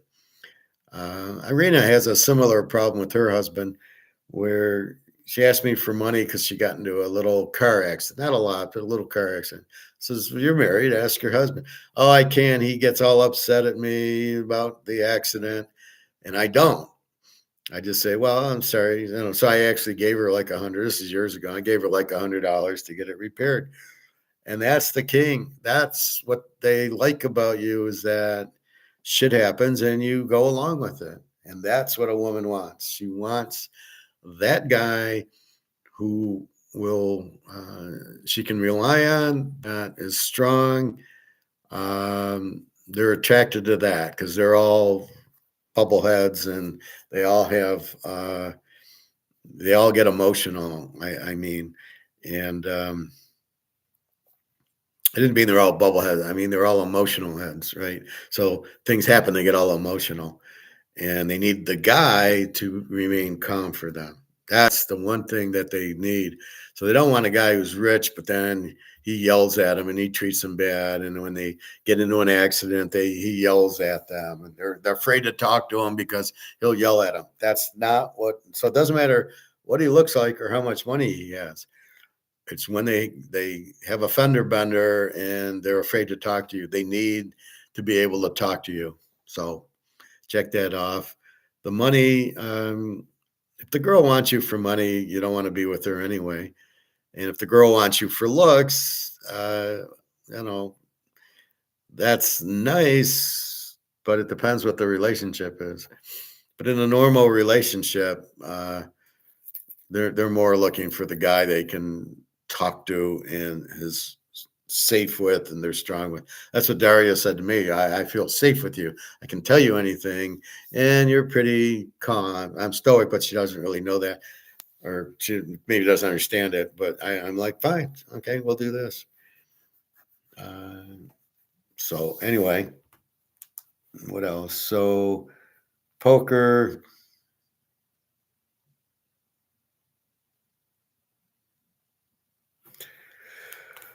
Poker again is it's all problem solving, all gambling, all investing. Let's put it that way. Investing is all problem solving.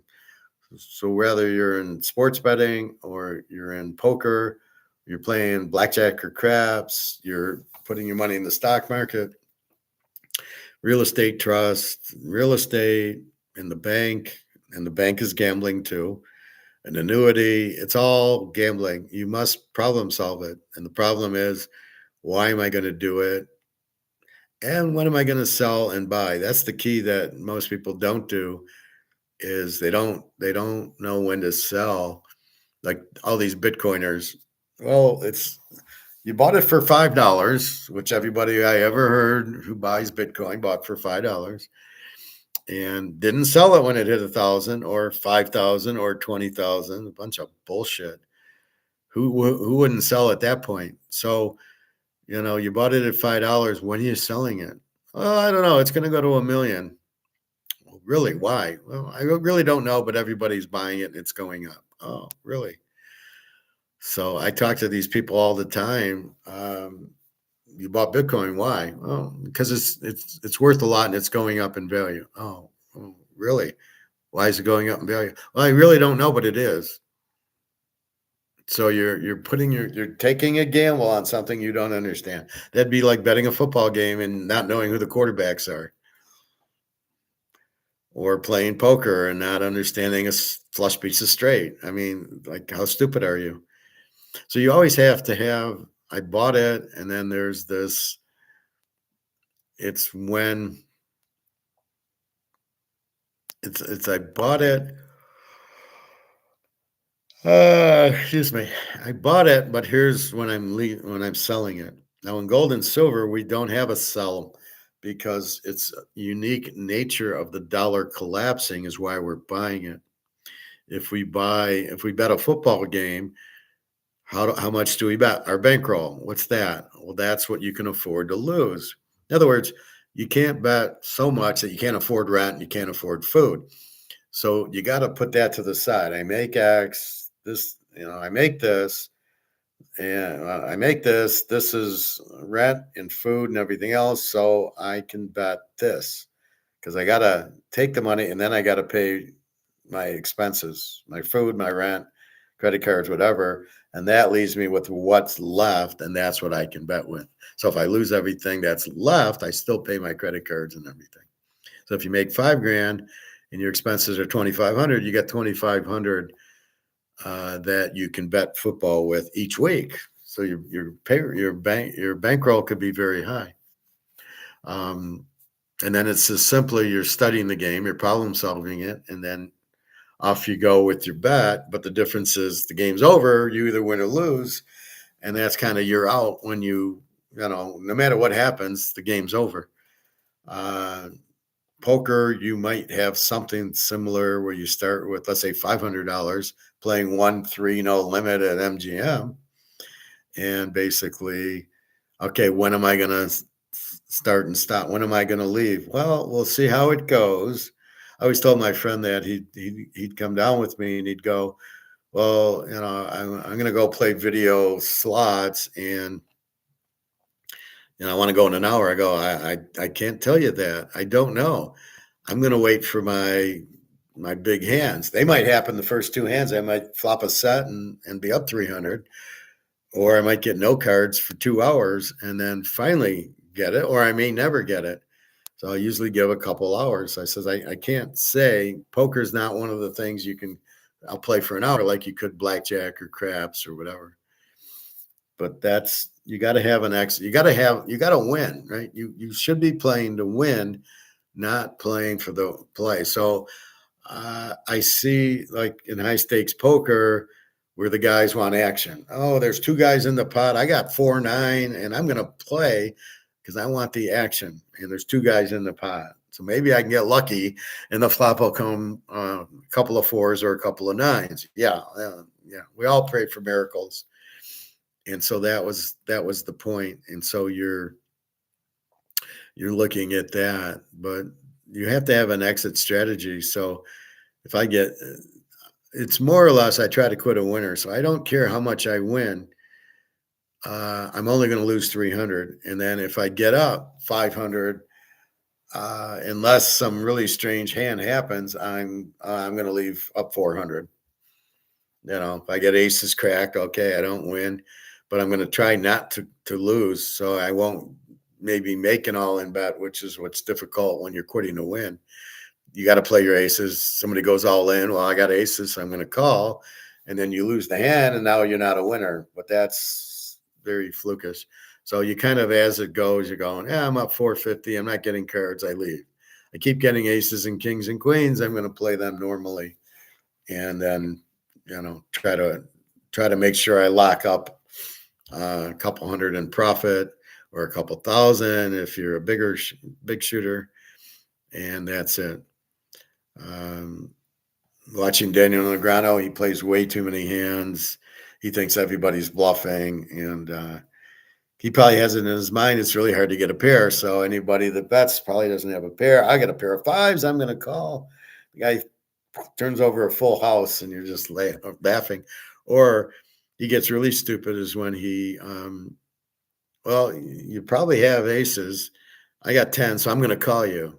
And then he loses, and you're like, if you knew he had aces and you got 10s, why would you call? Well, I didn't really know I had aces. Well, you called it, unless that's part of a gimmick. I've seen him do that before, where a guy had kings and he had 9s, and he says, and so at the river, he makes a comment, well, looks like you got kings or aces. And then he goes and bets into him, right?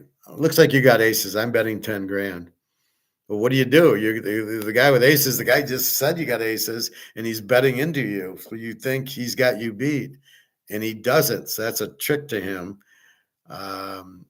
It's really a poor sport playing like that, to then use that maneuver. I find it it's a blatant lie. It's a blatant offense. Well, I think you have a full house. I'm going to bet 10 grand on you. Fuck, he's betting into my full house. Now, the guy with the aces or kings would have won, but how do you call when the guy says, well, I think you have aces and I'm going to bet on you? I'm going to bet 20,000. Now, if you didn't say anything, it would have been a bluff. The guy with aces probably would have called. But that's where you watch the whole hand. If he doesn't bet the flop and he doesn't bet the turn, and then he's betting at the end because he didn't catch anything, and therefore he doesn't have anything, and the only way he wins is by bluffing. Okay, that's a different story. But for him to actually say that, now if I ever play with him or I ever hear anybody say that, oh, I think you have aces and he bets, I'm going to call him, because now I know you got shit. Anyway, so food is the key. That's why I go swimming a lot. If there is a problem, the swimming in the hot tub will help me, keeps me in shape, keeps me relaxed. I get stressed and then it relaxes me. That's very key. Stress is a very bad thing. And then obviously not eating. So I have my avocado you see me eat, and my pita bread's okay. I'm going to have a salad when I'm done, and I'll go about 3 o'clock to the pool. And then I think I'm going to go to my meat store, and I think they've been having ribs for like $11.99. The first one I didn't cook right. It was really thick, but I didn't cook it. So last time I got the beef ribs, there's like 3 of them. There's like a bone with meat and a bone with meat and a bone with meat. What you do is you cut it, and when it's really, really thick, I cut them in half. So I took one chunk, and it was like this, and I cut it in half because this isn't going to cook properly, or you're going to burn all the other ones.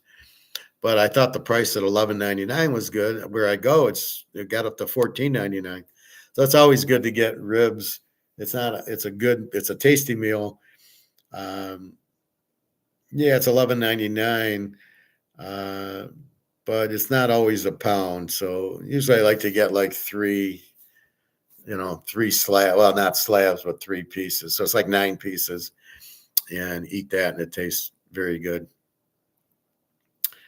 Anyway, Monday I'll get my application and hopefully get into the new apartment. They won't let me do it until it's 2 months out, which March 1st is tomorrow is 2 months out. But Sunday, I don't think they'll be there, so I'll do it on Monday. And that's about it. So I'm looking forward to that. That'll save me $300, so I can buy more silver. I can buy 3 ounces instead of 10 now.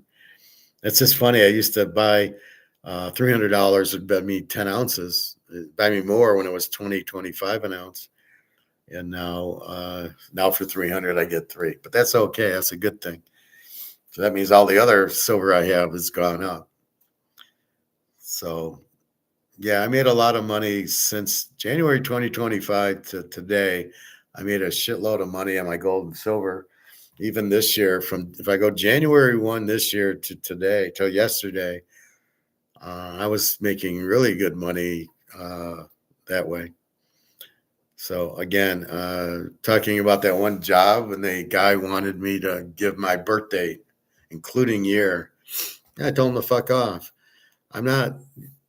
First of all, the only reason they should really ask you for your year, how old you are, is if you got to be 21 or 18 or whatever. So they normally say, are you over 21? And you say, yeah, that's okay.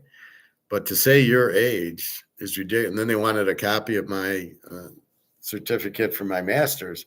Well, it says the date of the graduation on it. Why are you so interested in my date? Are you real, or are you trying to scam me? Because if I give you my birthday, then all of a sudden bad things start happening now. So I'm very reluctant to give a birthday, and you don't need it. Let me interview, and then if they hire me, they should hire me based on my talent, not on my age.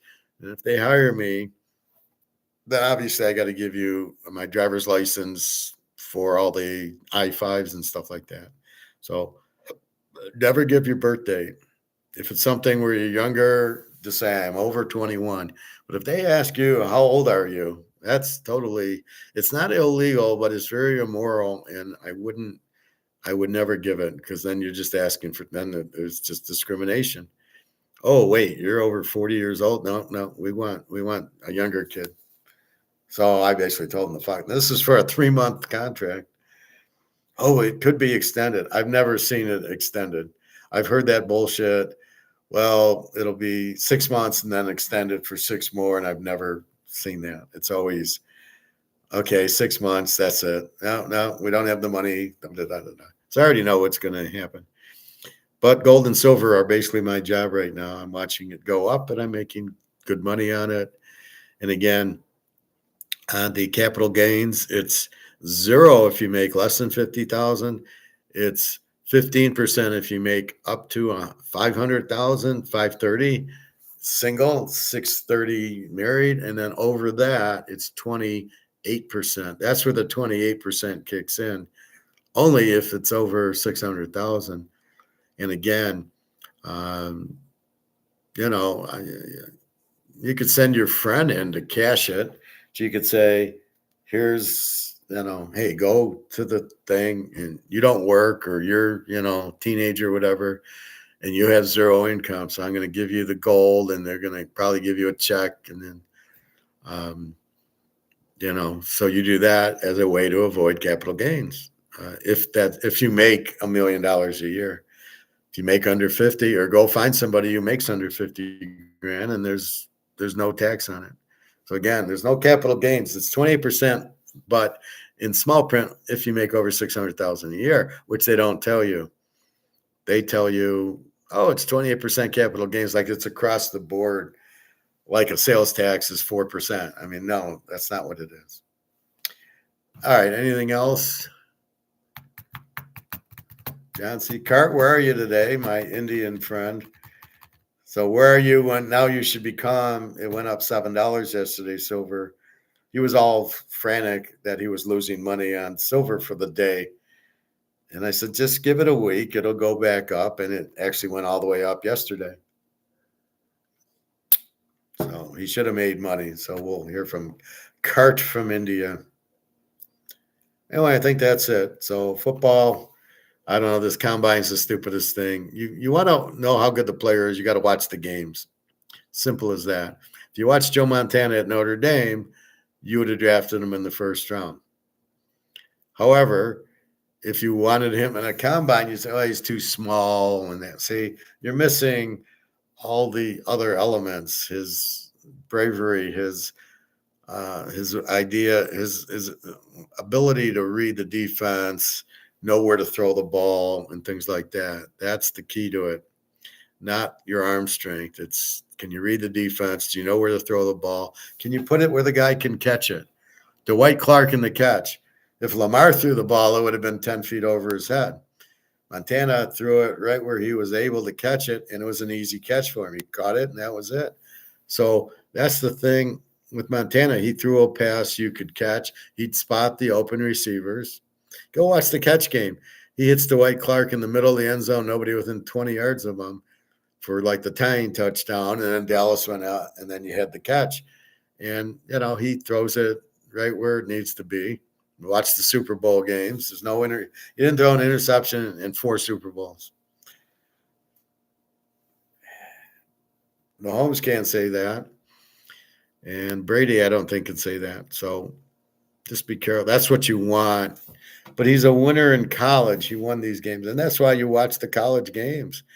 I don't understand. Well, we want to watch him at a combine. That doesn't help you at all. It's stupid. It's a waste of your time and their time. How fast are they? Call the coach. I'm sure the coach timed him in the 40-yard dash, 50-yard dash at the University of Texas. So call the coach, say, hey, what's Joey's 40 or 50 time? And I'm sure he has it. And I'm sure the guy was running really hard because he was trying to make the team. So it's just stupid. And it really doesn't matter how fast the guy is. Does he know what to do? Is he stoic? Is he smart? Is, all those intangibles.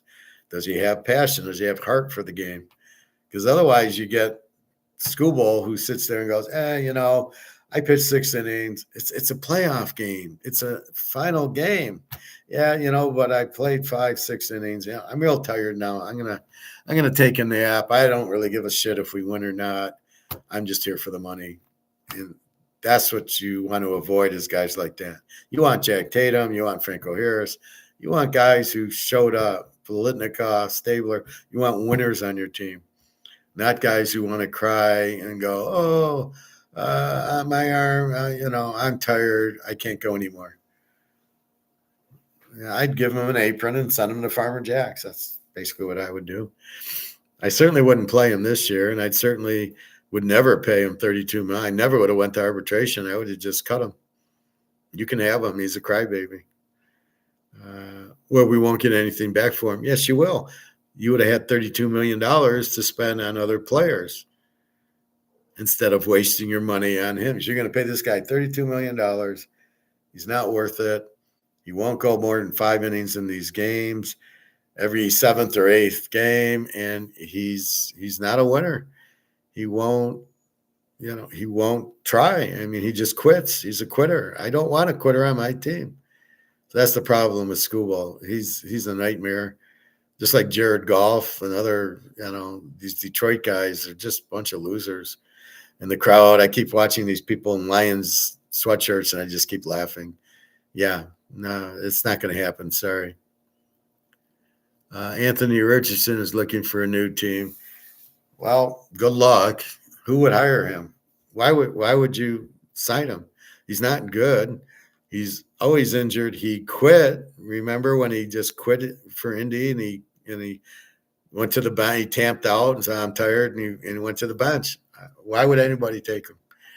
At best, he's a backup. But he's not a good quarterback. He never was. Indy wasted a third-round pick on him. They got a guy on their bench, Bean from Kansas, who's much better than any quarterback they have.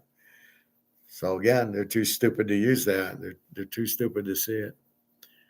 Who's Scuball with the Pirates? No, he's on the Tigers. He keeps winning the Cy Young because there's no other pitcher, and then they say, "Oh, look how good he is," and you're like, "Oh, he's a Hall of Famer." If he's in the Hall of Fame, then they might as well close the Hall of Fame down. He's not a Hall of Famer. He's an average pitcher. I don't even know what his ERA is, but it doesn't matter if he won't go more than 6 innings. It's a 9-inning game. It's like a 4-quarter football game. How good would Mahomes be if he said, "You know what? I'm tired. I'm not going to play the fourth quarter." Well, what do you see Mahomes out there trying to win the game? Joe Burrow trying to win the game. Stafford. Those are winners. Scuball. Oh, I can't go out. I'm gonna cry. My arm's sore. I don't know. What a fucking loser. Oh, that's Scanes. Scanes is on the Pirates. And he's good. He'll go 9 innings. He's a good. I'd rather have Scanes. What I would do is I'd trade Scuball for Scanes, but they probably wouldn't want to do the trade. But that's what I would take the $30 million I'm paying Scuball and sign Scanes. Now that would be a good. So you don't really trade anymore. You just keep the money and buy somebody else. But Scanes is going to cost you a lot because he's great, but he'll go 9 innings. All right. Anything else? Scanes is the best pitcher. I agree with that. And then I think it would be Max Fried on New York. Philadelphia's got some pitchers, Ranger Suarez, a couple others. Not a lot of good pitchers. There's only a handful. Baseball and basketball are leagues that there's too many teams and not enough good players. Even football, there's maybe 5, 6 professional quarterbacks. The rest are bums. Look at the difference between Mahomes, Stafford, and Burrow, and Anthony Richardson. I mean, those top 3 are pros. Anthony Richardson wasn't even good in college. I don't see what do you do with this guy? So that would be my point. I wouldn't want anything to do with them. And again, if I'm the coach of Baltimore, Lamar is my wide receiver. And if the owner won't let me do him, I tell him to fuck off and get another job. I want to be able to run my team. Lamar, you're going to play slot receiver. And if you don't like it, go to the grocery store. I don't really care. If you want to make money there. And then he's always injured. And he's like a crybaby. Lamar's all done. He's never was any good. Baseball is a handful of good pitchers and players. Yeah, I mean, that's what I'm saying. What made baseball so popular was Mantle and DiMaggio and Babe Ruth and Ted Williams and some of these pitchers. And then you had Yogi Berra, and then you had Koufax. And Koufax wasn't all that when he first came up. I think his rookie card's like 56. He wasn't anything. And then about 61, 62, he became the star. I think he developed a curveball or something. But yeah, I mean, you don't have stars like that now. There's no star in baseball that can touch a Mantle or a Mays or a Hank Aaron or Koufax, Gibson. Not Skubal. Skubal just showed you he's a loser, period. And I don't care what this fascist radio host says. I'm going to not let it go on the air. You know, that's what he would say if I said that. He'd, well, we can't have that. We got to censor that tweet. Fucking loser. I hate people like that. But that's the problem. Baseball, very few good players. Basketball has none. This Wamby or some of these guys, they're all foreign. The game's so bad. Lets everybody take a 3-point shot. And then you have football, which you got about 5, 6 good quarterbacks in a league that is going. It's going out. Let's kick off, but everybody stands at the 30-yard line holding hands. What is that? Just the excitement of them running down the field and running the kickoff back. That was exciting. Now you've killed it. So you've ruined your excitement. I don't know. It's just ridiculous. But you have very few good players in the league, very few good coaches in the league. And what's with all these offensive coordinators dancing around every year? Oh, well, these 15 coordinators are switching to this team, which makes it hard to bet because now you got to understand who the coordinator is. You never had to worry about that. Vince Lombardi, fine. I don't care who his coordinators are. College basketball, I still enjoy. You do the tournament games. No, I don't. I couldn't tell you any player in college. I don't watch it. And, you know, a lot of that is they're not on TV very much. If we look, let's look at the today's lineup in college basketball.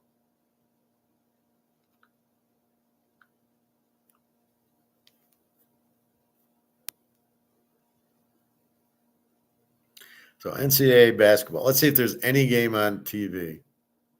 Scores.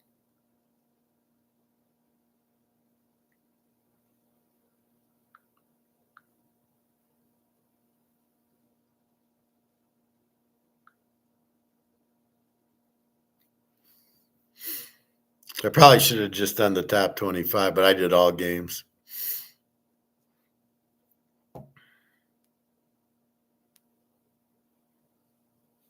Yeah, let's do top 25.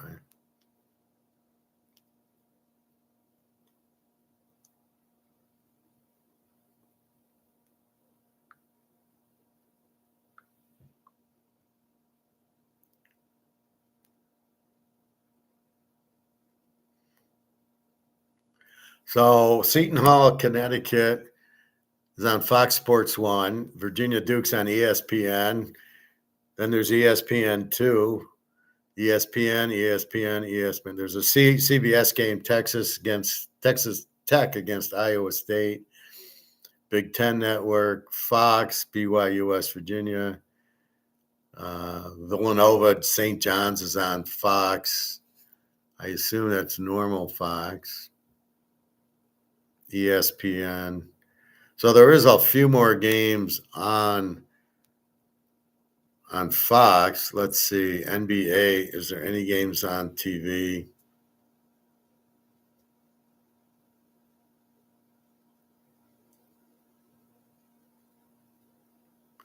What is KUNP? What the hell is that? So today's games: Amazon, TSN, ABC, the Lakers and the Warriors, and KJ. Let's go to tomorrow.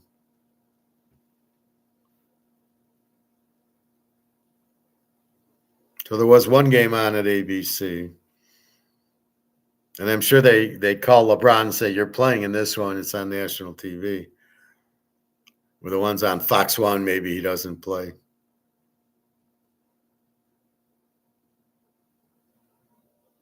That's so slow.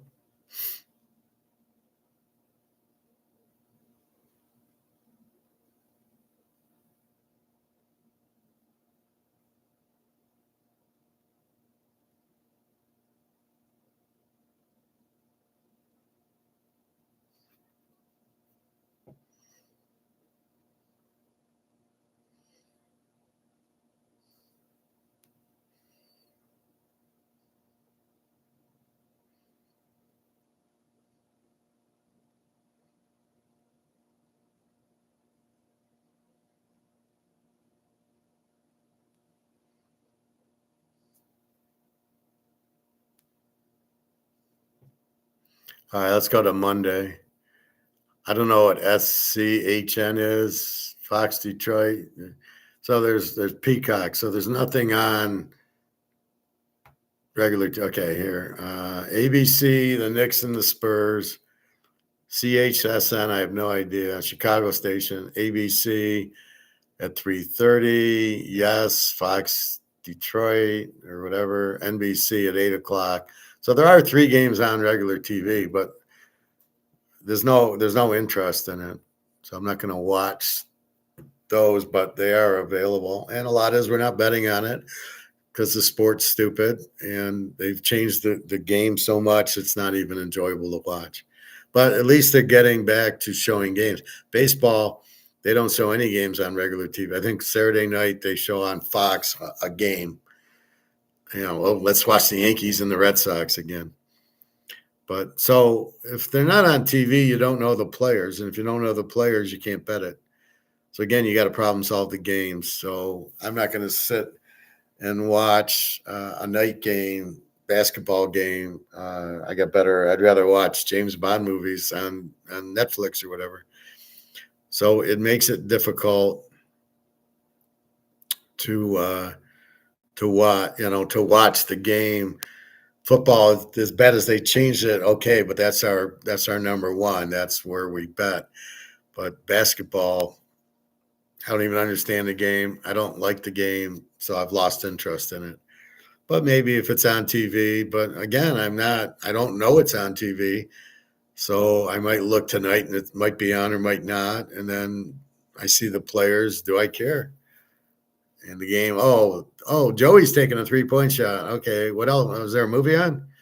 And that's the problem. I have no interest in betting it because will the guy play? There's too many questions. And without the gambling, you don't have a sport. The last thing, Mission Impossible versus James Bond. I don't know which is which anymore.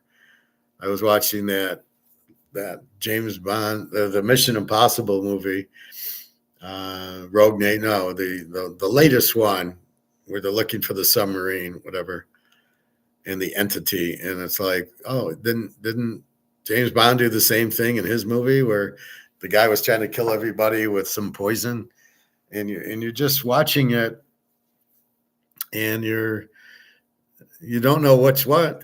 I mean, Mission Impossible is basically James Bond as Tom Cruise is James Bond. James Bond, I don't know, Daniel Craig. I saw who the new James Bond might be. I never heard of the guy. It's got big problems. James Bond is losing. I thought Daniel Craig ruined it. I thought Pierce Bronson ruined it first. Then Daniel Craig.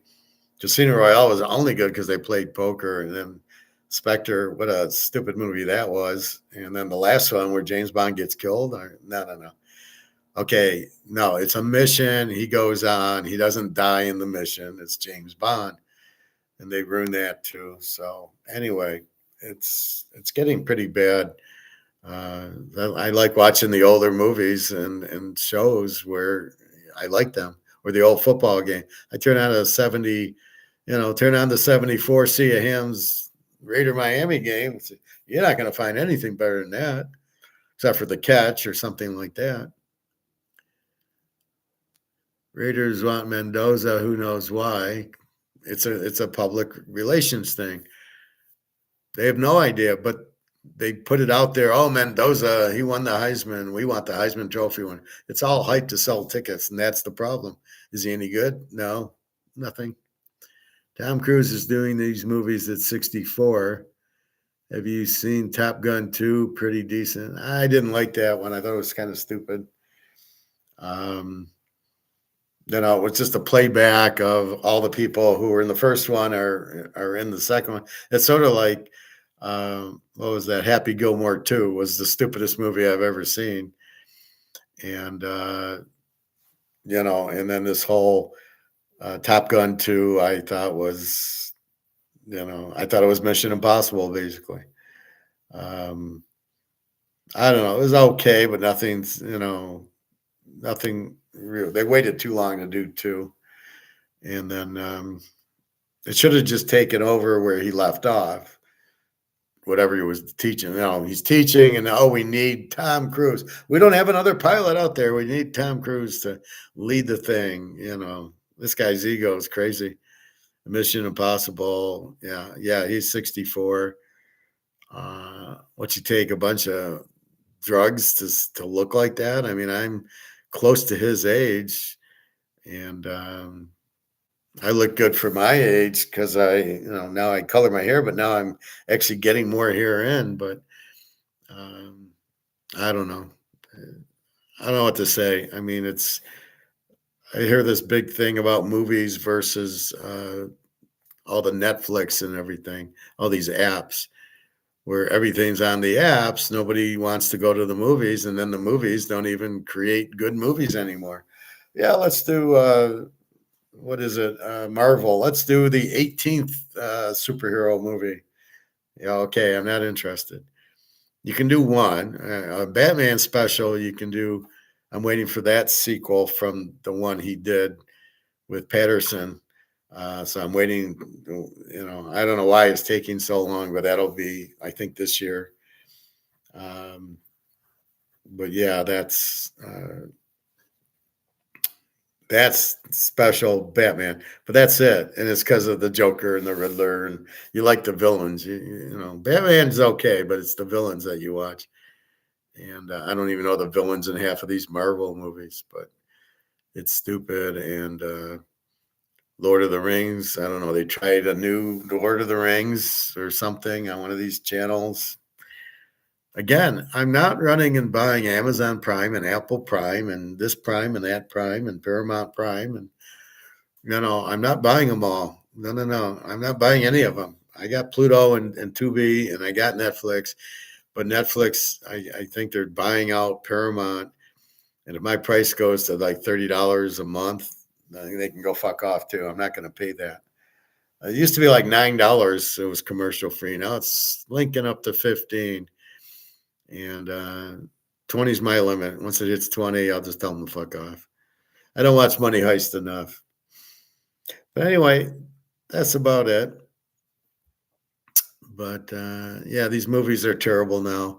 They used to be really good, and now I'd rather watch an old movie than what the crap is on now. I see very few new movies that are any good. Oh yeah, these James Bond, the Mission Impossible it's okay, which are basically the same. But outside of that, I have no interest in half these movies. You see these Netflix movies, and I just, new on Netflix, I'm like, I'm not watching that crap. So anyway, that's about it. So I'm going to go eat and then off to the pool a little bit after that. So have a good day. www.teachking.com. Keep buying your gold. Keep buying your silver. Let it just run. You are not buying it to sell. This is not a stock where silver's at 93 and you're going to sell it at 100. No. You're watching it go to 100. You're watching it go to 200. You're watching it go to 500. And you're just sitting back making money, because if you hold your money in this, they print it and it loses value. So it's a for sure thing that it will lose value. So you want to avoid it. And again, inflation is not costs going up. It's money being printed, hence losing its value. So why do you want to be in something that's losing its value? And with that, I will say a fond farewell. I will see you tomorrow. Uh, and that's about it. So www.teaserking.com. So I got an email and I answered it. Yes, I do basketball playoffs because I'm sure the players are playing, and I do baseball. And I'm going to lock in better, take my top 5 or 6 games in baseball. Because before I was just doing every game based on the ERAs and going, they'll win. Now I'm like, okay, let's take this game out. Now let's get to really good 4 or 5s. And that was working very well. So yeah, I do that. I do it pretty well as you could do baseball. Again, it's an everyday game. It's very hard every day to the players playing and the pitch, the bullpen. So it's a unique where football is once a week. Everybody's healthy, and if they're healthy or they're injured, Mahomes playing all 4 quarters. Doesn't need a reliever to come in. He doesn't cry. Oh, gosh, I played 3 quarters. I'm going to sit out now. I like to see somebody in football do that. All right. All right. Have a good day. Enjoy, and I'll see you tomorrow. We'll see what other stuff we can dig up. All right. Take care.